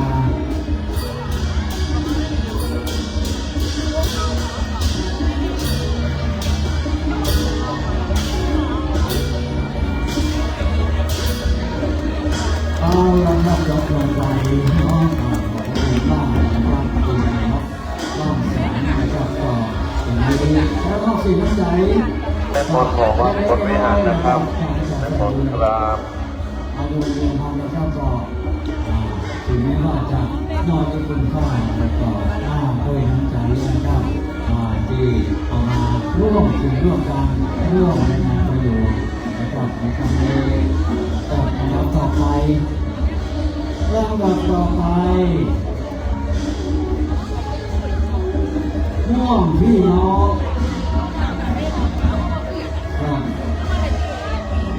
เจอเนาะม่วงพี่น้องเราใกล้มาใส่อยู่ใกล้ๆนี่จากม่วงพี่น้องแล้วก็จะเป็นวัดต้นโชคตะวันยุวาวัดต้นโชคบ้านน้องเนาะดูว่าเอาจากนั้นเราถึงแม่กา แม่จะเป็นรัตนารามครับนั่นไปจะเป็นเขตชิดชว่าทู่กำลังแล้วแต่ที่นี่แน่ตอนนี้บนเวทีผสมผสานกันนะครับแต่ว่าลงไปแล้วเนาะวัดบางสอนวัดแม่ลงไปแล้วก็น้องขึ้นต่อเอาโอเคจะไม่นักร้องแล้วลงซิ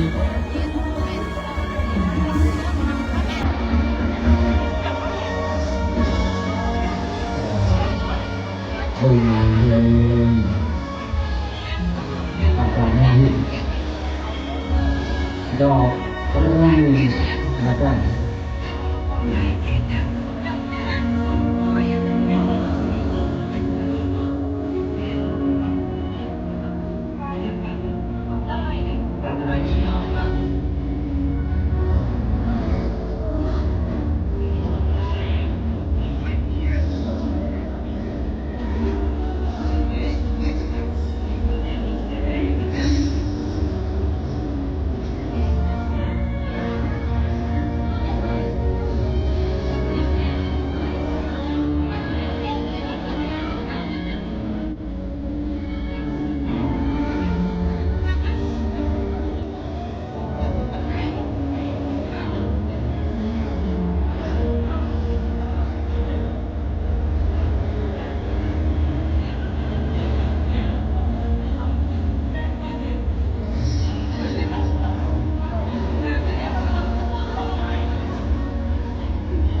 พี่น้องของเราพี่น้อง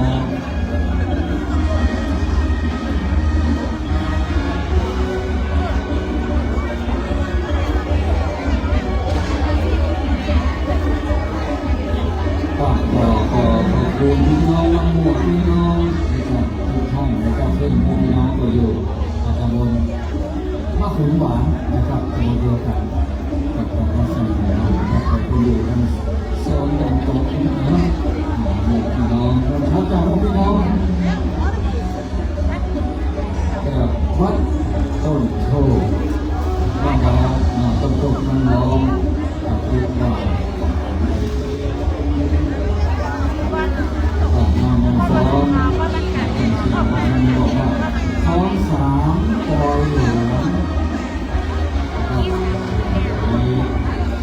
ตอนนี้ปล่อยหลวงว่าครับน้องของน้องว่าคุณจุดคุณจุดน้องเรา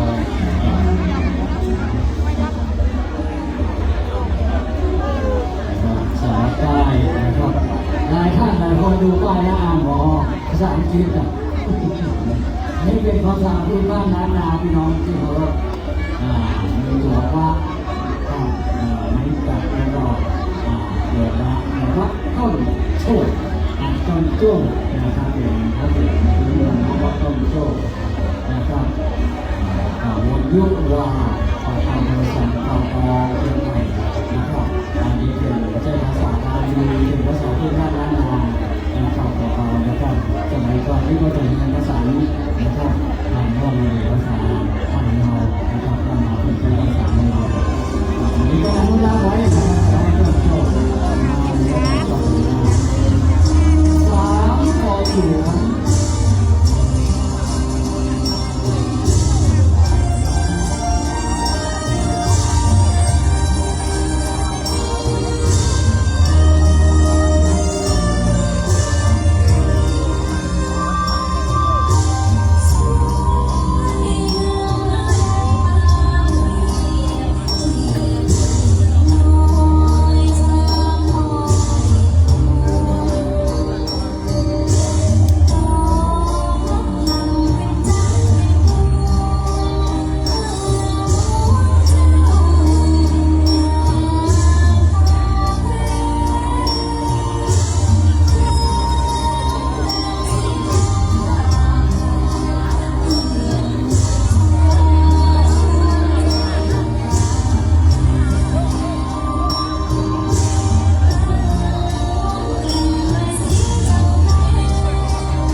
นะครับต้นเกี้ยวน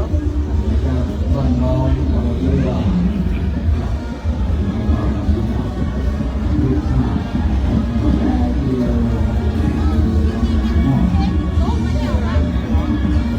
ที่ว่าแต่ละวันที่ผมทานอ่ะถ้าขอเร็วเลย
ทีร่วมกันงานร่วมกันกับมาเป็นประเพณีตั้งแต่วันพระฤาษีวันพระชนมาแล้วนะครับซึ่งของท่านรองกระทรวงร้อยกว่าหัววัดนะครับที่มาร่วมร่วมกันในครั้งนี้กลับมาร่วมตั้งแต่การลงก่อนนะครับมาตรงนี้ก็เป็นวันสุดท้ายจากต่อจากเจ้าบ้านหัววัดที่เหลือกันนะครับอันนี้ก็มีทีมงานนะครับขอให้เป็นของเป็นร้านนะครับน้องร้องประเกียรต่างๆว่าจะเป็นน้ององค์อะไรยุคนะครับก็ได้เป็นทาง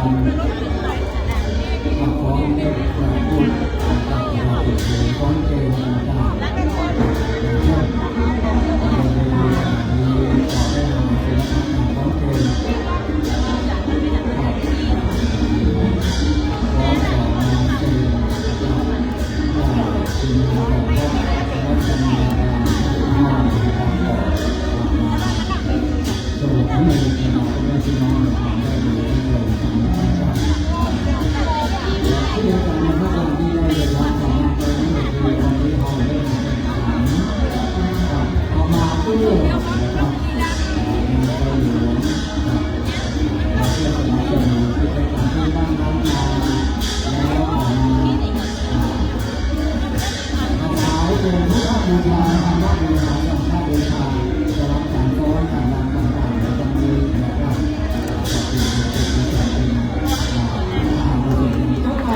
ขอบคุณมากสำหรับสิ่งที่เราได้ทำได้เอาไปโชว์จากโรงเรียนนะครับ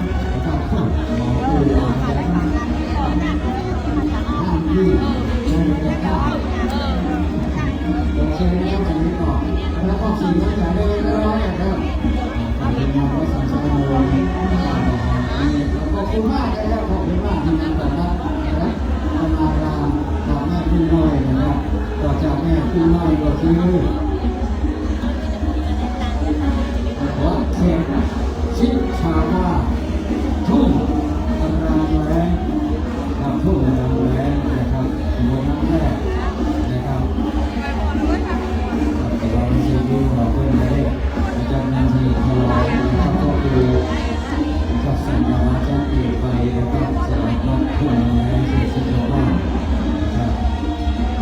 เราไปหาเราครับอันนี้ก็ให้รู้จักนำเอาทีงานขอเชิญครับต้องมาร่วมสิ่งร่วมกันร่วมกับทีงานกองหลวงของวัดสันสานโดนกับวันนี้นะครับขึ้นไปแล้วนะครับผู้ถือป้ายวัดเขตชิดชาวาเขตชิดชาวาเป็นผู้รางแรงผู้รางแรงนะครับหรือว่าเราต้องทำอย่างนี้นะครับเดี๋ยวเราค่อยต่อไปแล้วนะต่อไปแรก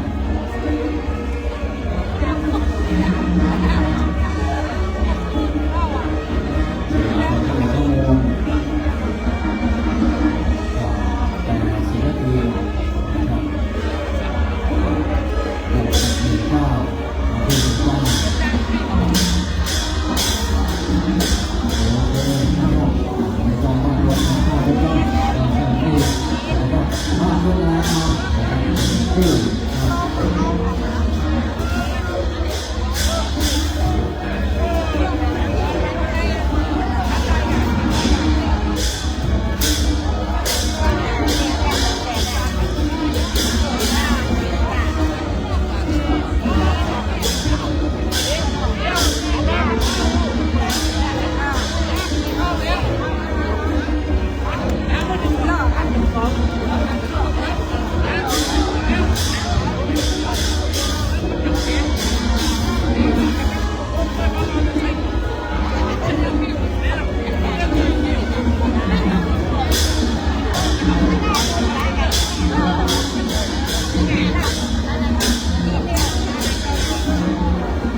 thì như là tôi đi làm mòn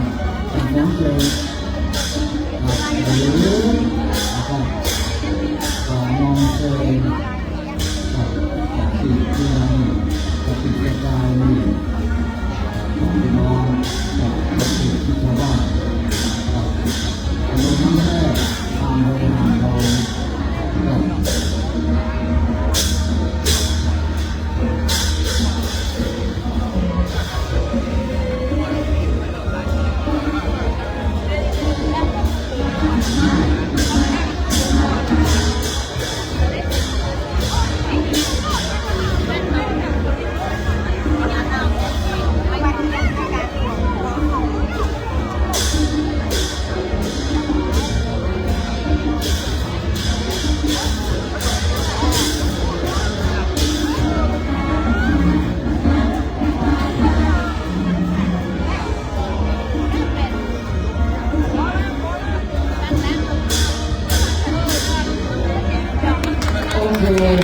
ะครับขอบคุณมากนะครับรถแป๊บเดียว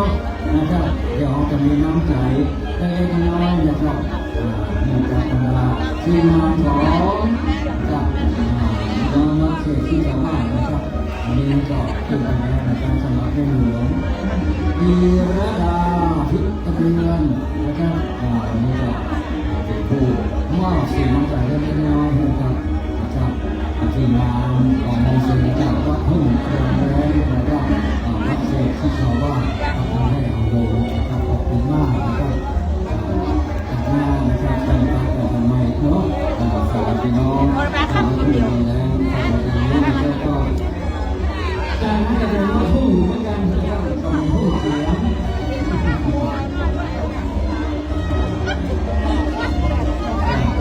ทุ่งเสียง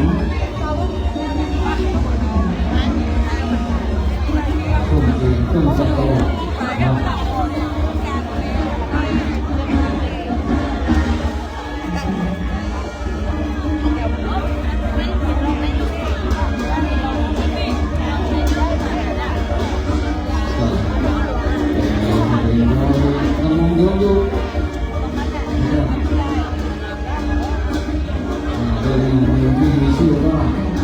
ขออยู่ด้วยคน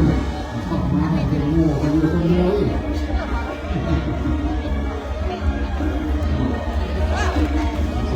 พระพุ่งเฉียงพุ่งสโตนะครับพุ่งสโตโดยสายตาตานะครับไปดูฟังตะวันตกนะครับของถนนสายนี้นะครับพุ่งสโต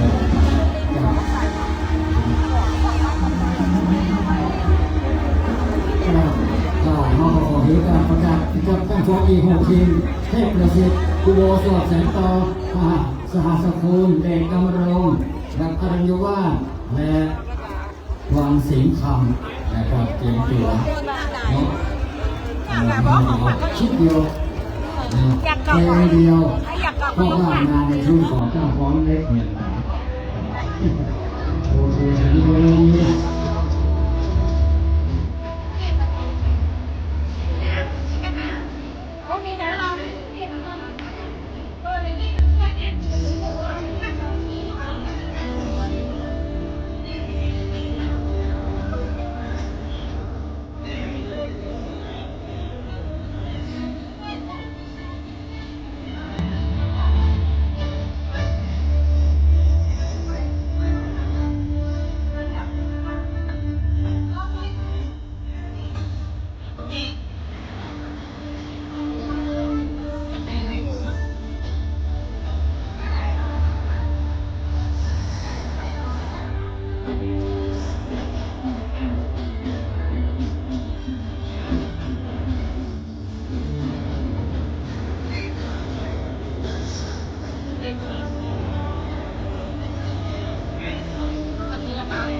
มวยมั้ย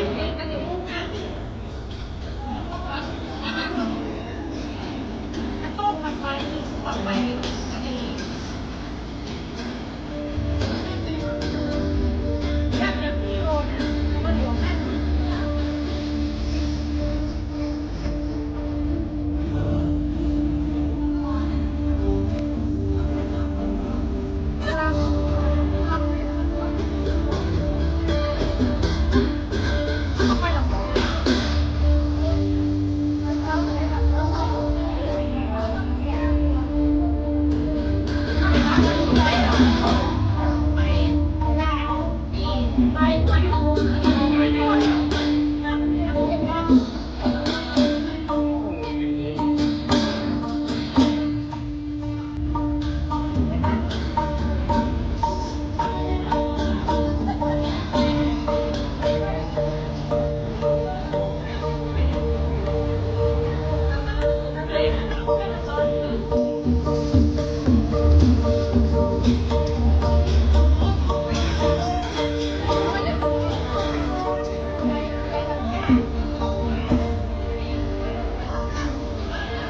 เคนะครับแป๊บเดียวเนาะออกคนดีๆแป๊บเดียวนะครับมีงานจากท่านพรวัดทุ่งเขียนตำบลทุ่งสุโขทัยอำเภอสันปะตองนะครับวันนี้ก็ขอบอกชื่อน้ำใจกับเล็กๆน้อยๆนะครับจากทางทีมงานของกับวัดสังสรรค์อยู่ปานานในครั้งนี้นะครับขออนุโมทนาขอบคุณสถาบันเอาการนี้เลยนะครับ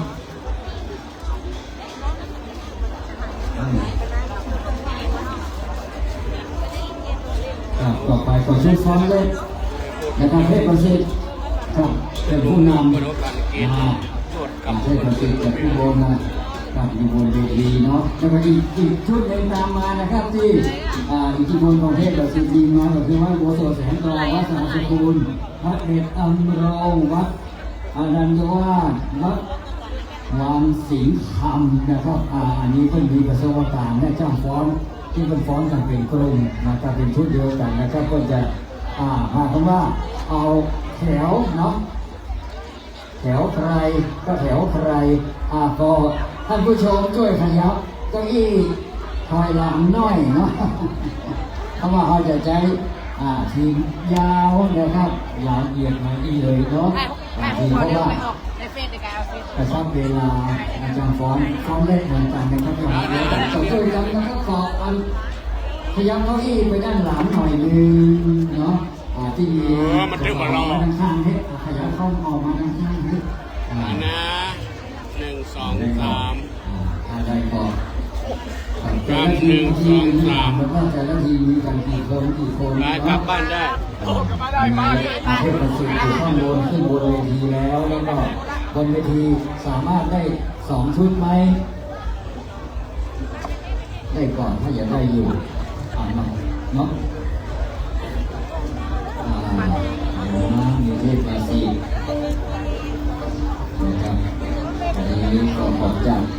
โอ้เทพประสิทธิ์ VIP แล้วเนี่ยอยู่บนเวทีนี่แป๊บเดียวนะครับเทพประสิทธิ์อยู่ข้างบนเวทีร่วมกับอะไรกับวัดอุโบสถกับแสงขอวัดสหัสกุลอยู่ข้างล่างเนาะเห็นป้ายอิงเวทีอยู่วัดเดชอมรองแล้วก็วัดอรัญญวาสบ้านโป่งวัดวังสิงห์คำเนาะเดี๋ยวขอจัดนะครับประจัดขบวนกันสักน้อยนึงประกาศไปก่อนเก้าอี้จะเติร์อยู่ก่อนถ้าน้องอี้เติร์ก็ขยับเก้าอี้ถอยหลังถอยหลังดีกว่าขอเก้าอี้ถอยหลังไม่เพราะว่าใกล้กับน้ำใบมันจะเล็กมันจะไปโดนกันเอาหัวเล็กโดนกันอย่างอื่นกับหัวเล็กนะครับ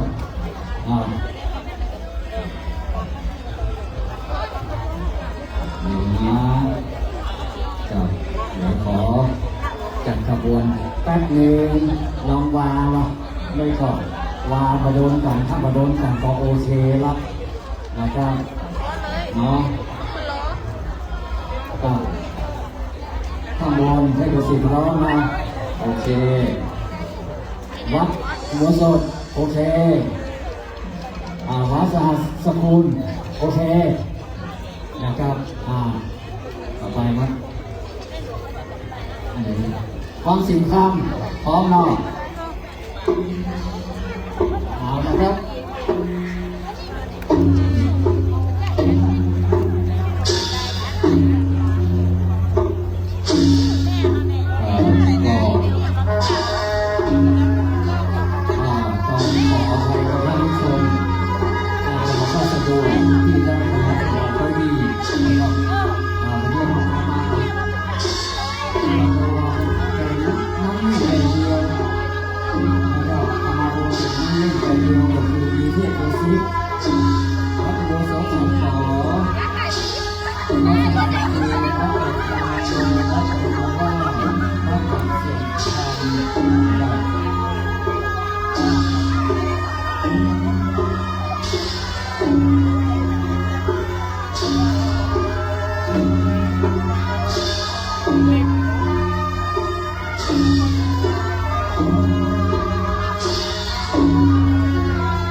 ด้านขวาสุดหัวหน้าของท่านผู้ชมด้านขวาสุดนั่นก็คือวัดเดชดำรงนะครับทางเดินห่างโยมนะครับเดินทางลงในห้างการบันทึกของพระพุทธรูปเกาะน้ำอันเกาะห่างโยมแถวกลางนะครับคือวัดยันทว่ากับวัดยันทว่าแต่ซ้ายวัดวังสิงห์ธรรมนะครับสมาชิกทางด้านล่างนะครับที่อยู่ด้านล่างเวทีแล้วก็อีกชุดที่ห้องยืนก็คือวัดสหัสกุลนะครับสีที่จะเป็นสีบางเย็น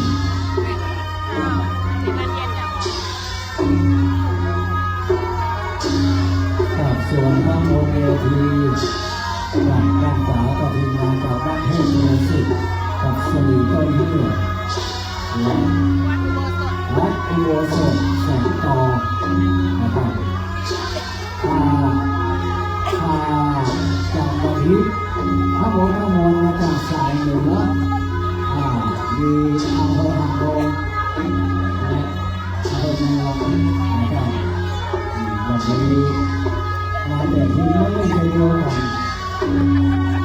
นะครับมาร้องไปทำหน้าที่เราก็สนใจในวันนี้นะครับ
ของเจ้าวัดเทพศิษย์นะครับเพราะว่า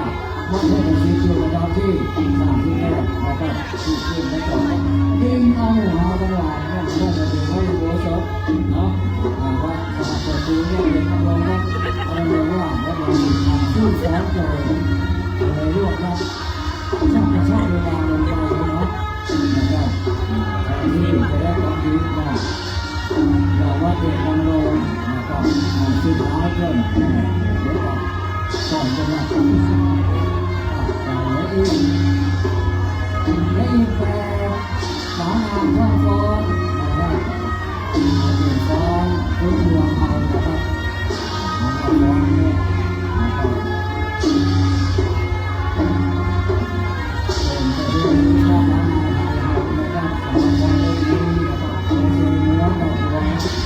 โอเคนะครับจบลงไปนะครับทีสุดท้าย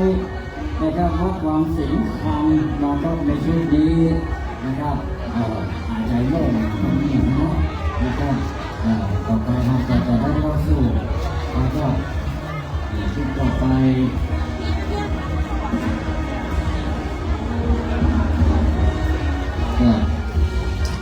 พี่น้องจะบนหางเกี้ยวจากวัดศรีสว่างบัวลายทางจากนี้เนาะขึ้นบนเวทีเลย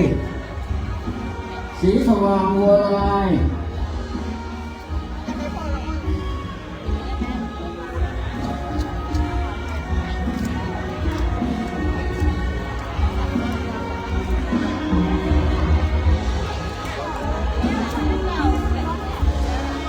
ศรีสว่างบัวลายกับเชิญบนเวทีเนาะ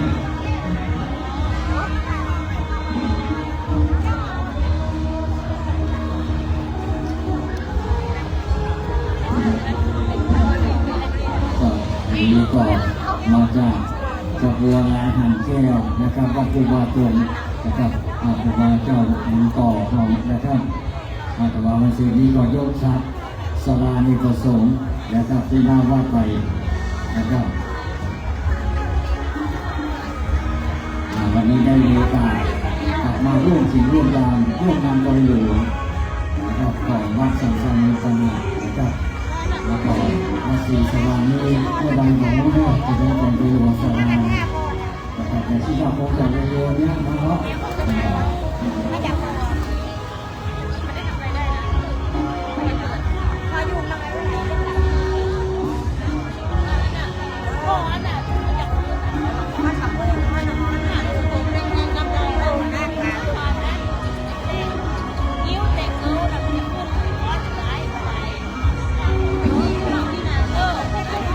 วัดศรีสว่างบัวลายมาในรูปแบบของลำวงนะครับลำวงประยุกต์เข้ากับน้องเพลง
ก่อน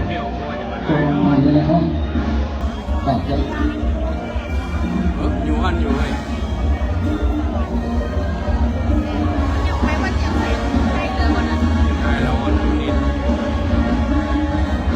ไม่รู้มันยังใส่ให้เขาเนี่ย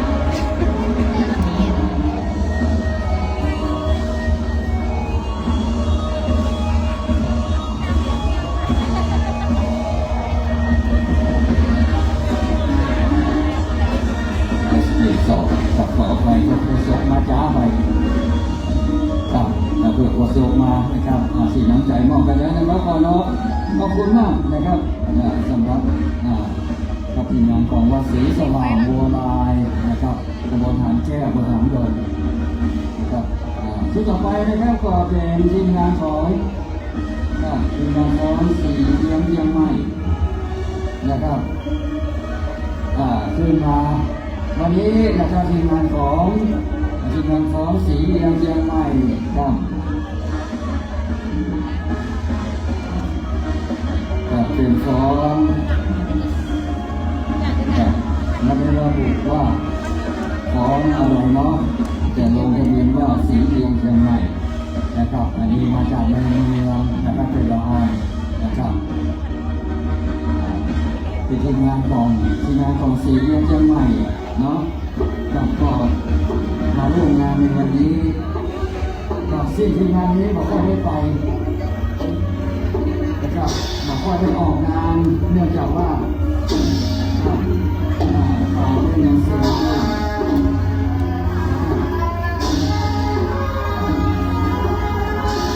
ส่วนใหญ่แล้วนะครับเป็นคนหนึ่งแต่นะครับจะมีคนสัมภาษณ์มาประมาณ2-3 คนแต่คนนี้ขอมาโชว์สินค้าในรูปแบบในภาษีเมืองเชียงใหม่เราได้สัมผัสว่านะครับอันนี้เราได้สัมผัสว่าเพราะว่านะครับเป็นชมรมที่ชมรมหนึ่งนะครับที่ชมรมสีเมืองเชียงใหม่แล้วก็ขอเลยมาขออนุญาตของทางวัดใช้คำว่าวัดสังสารเมืองนะครับแต่ขอให้เลยเพราะว่าเราไม่ได้สั่งการให้ใครเลยทั้งสิ้นนะครับไม่ว่าเป็นชมรมกับชมรมของพวกเขานะครับของพวกเด็กๆนะครับก็ชื่อชมรมสีเมืองเชียงใหม่นะครับจะถามว่าเจ้าหน้าที่ผู้น้องโชว์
ขอความเข้าใจทุกท่านเลยนะครับสำหรับเราที่มาโชว์วันนี้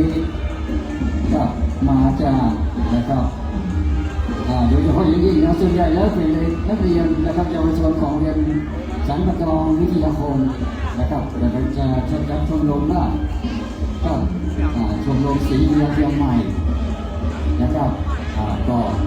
จะฟ้องต่อเนื่องกัน3 ชุดนะครับต้องขอให้ธรรมดาทุกท่านด้วยนะครับเด็กที่ยกไปแล้วเด็กที่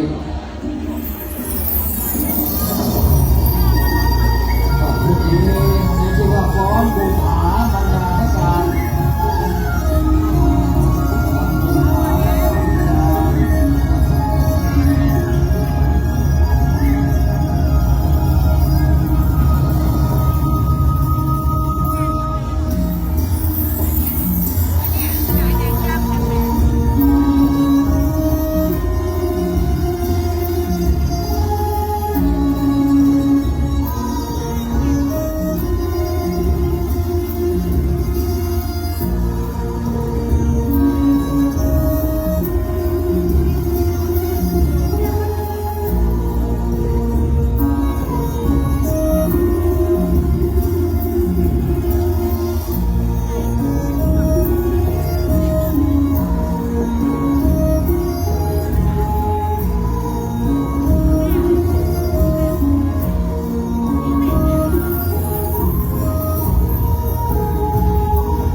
ของวัดอินเทพ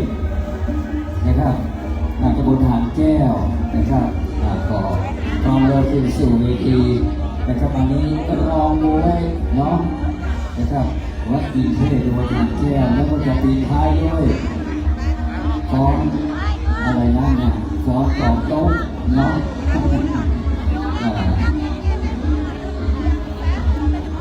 กับกล่องโจ้กล่องต้มเนาะแต่ทีนี้ก็เป็นงานของทางวัดอินเทพกับวัดอินเทพนี่ก็คืออยู่ด้านใกล้ๆฝั่งวัดหางแก้ววัดหางแก้วเนาะใกล้ๆกันนะครับตำบลเดียวกันสมัยก่อนก็หมู่เดียวกันนะครับกับวัดหางแก้วนะครับจะมีแยกมาเป็นวัดอินเทพกับตำบลหางแก้วกับอำเภอหางดงนะครับโดยด้านพระคุณเจ้านะครับเจริญพิโภคของนะครับครูบานิโภคเจ้าว่านะครับวันนี้นะครับทีมงานเริ่มเป็นส่วนในตัวเราแล้วนะครับงานของงานที่มีชื่อว่าหล่อเราเอง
อินเทพครับตำบลหางแก้วอำเภอหางดงนะครับก็ได้รับความขอบคุณนะครับวันนี้ก็ทางจากโรงเรียนครับก็มอบสิ่งน้ำใจเล็กๆน้อยๆนะครับเพื่อครับทีมงานเจ้าของวัดอินเทพ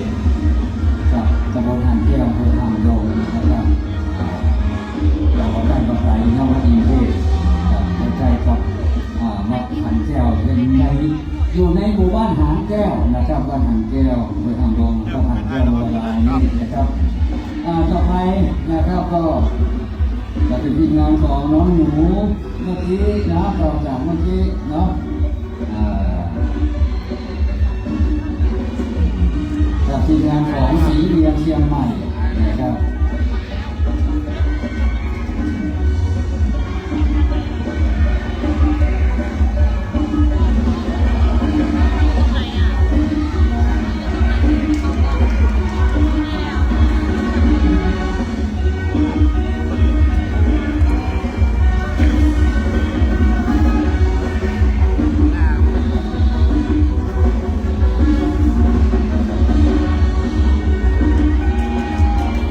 ทีมงานที่นี้จะชื่อว่าทีมงานกับสีเรียงเชียงใหม่ครับที่แต่งตัวอย่างนี้นะครับประชาชนเผ่าเนาะแล้วก็ประเทศก็ทำว่าประเทศนอกกว่าเนาะประเทศนอกบ้านอันนี้เป็นแต่งตัวแบบแฟนซีนะเป็นอีกสีสันหนึ่งจากของทีมงานน้องๆหมู่ทีมงานเยาวชน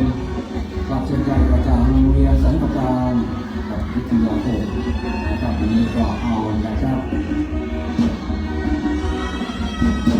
วันในการเริ่มต้นนะครับมีการทำว่าของต้มน้ำของต้ม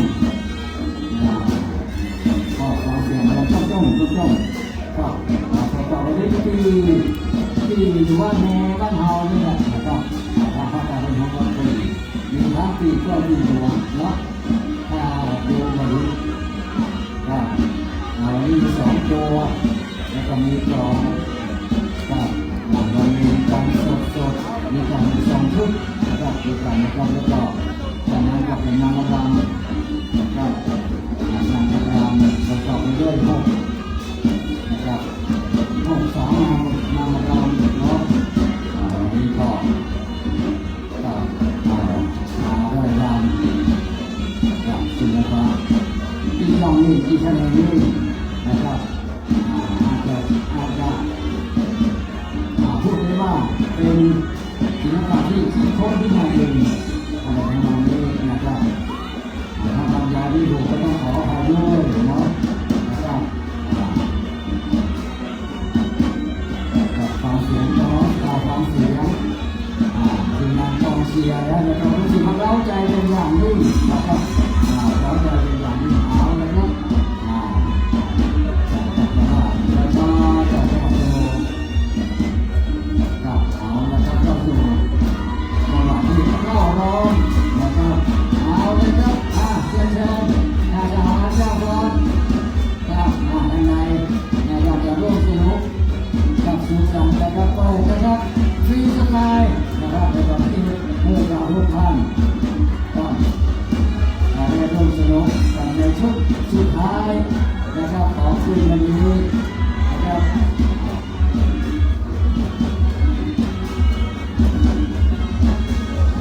ก็เป็นที่สนุกสนานนะครับทุกเพลงก็วันนี้มาร่วมในกิจกรรมงานบริหารกับมหาวิทยาลัยของวัดสันติมูลปานากับวันนี้นะครับก็เป็นที่สนุกที่นะครับ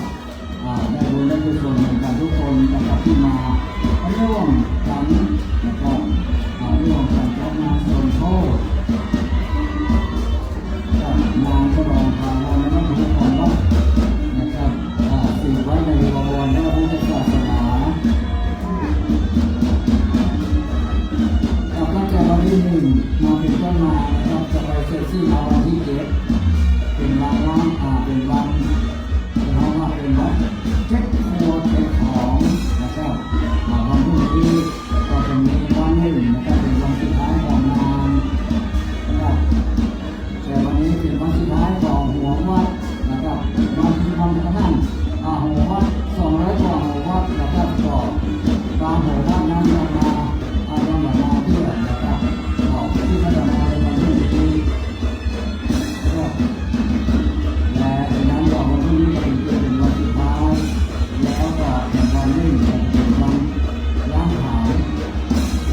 และเช่นเดียวกันนะครับคุณขอ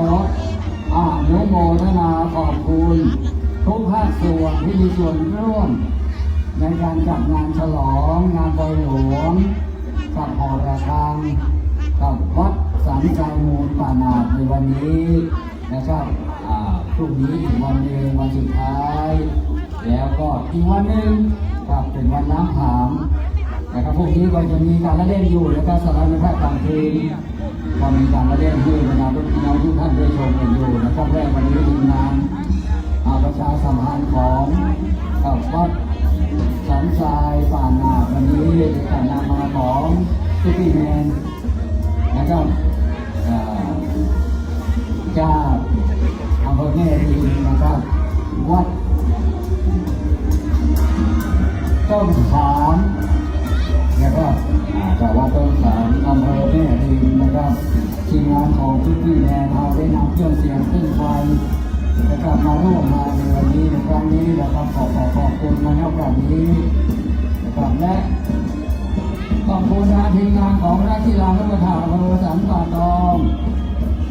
เดี๋ยวจะนำมาขอพระเดชพระคุณหลวงพ่อเจ้าวาดเรานะครับ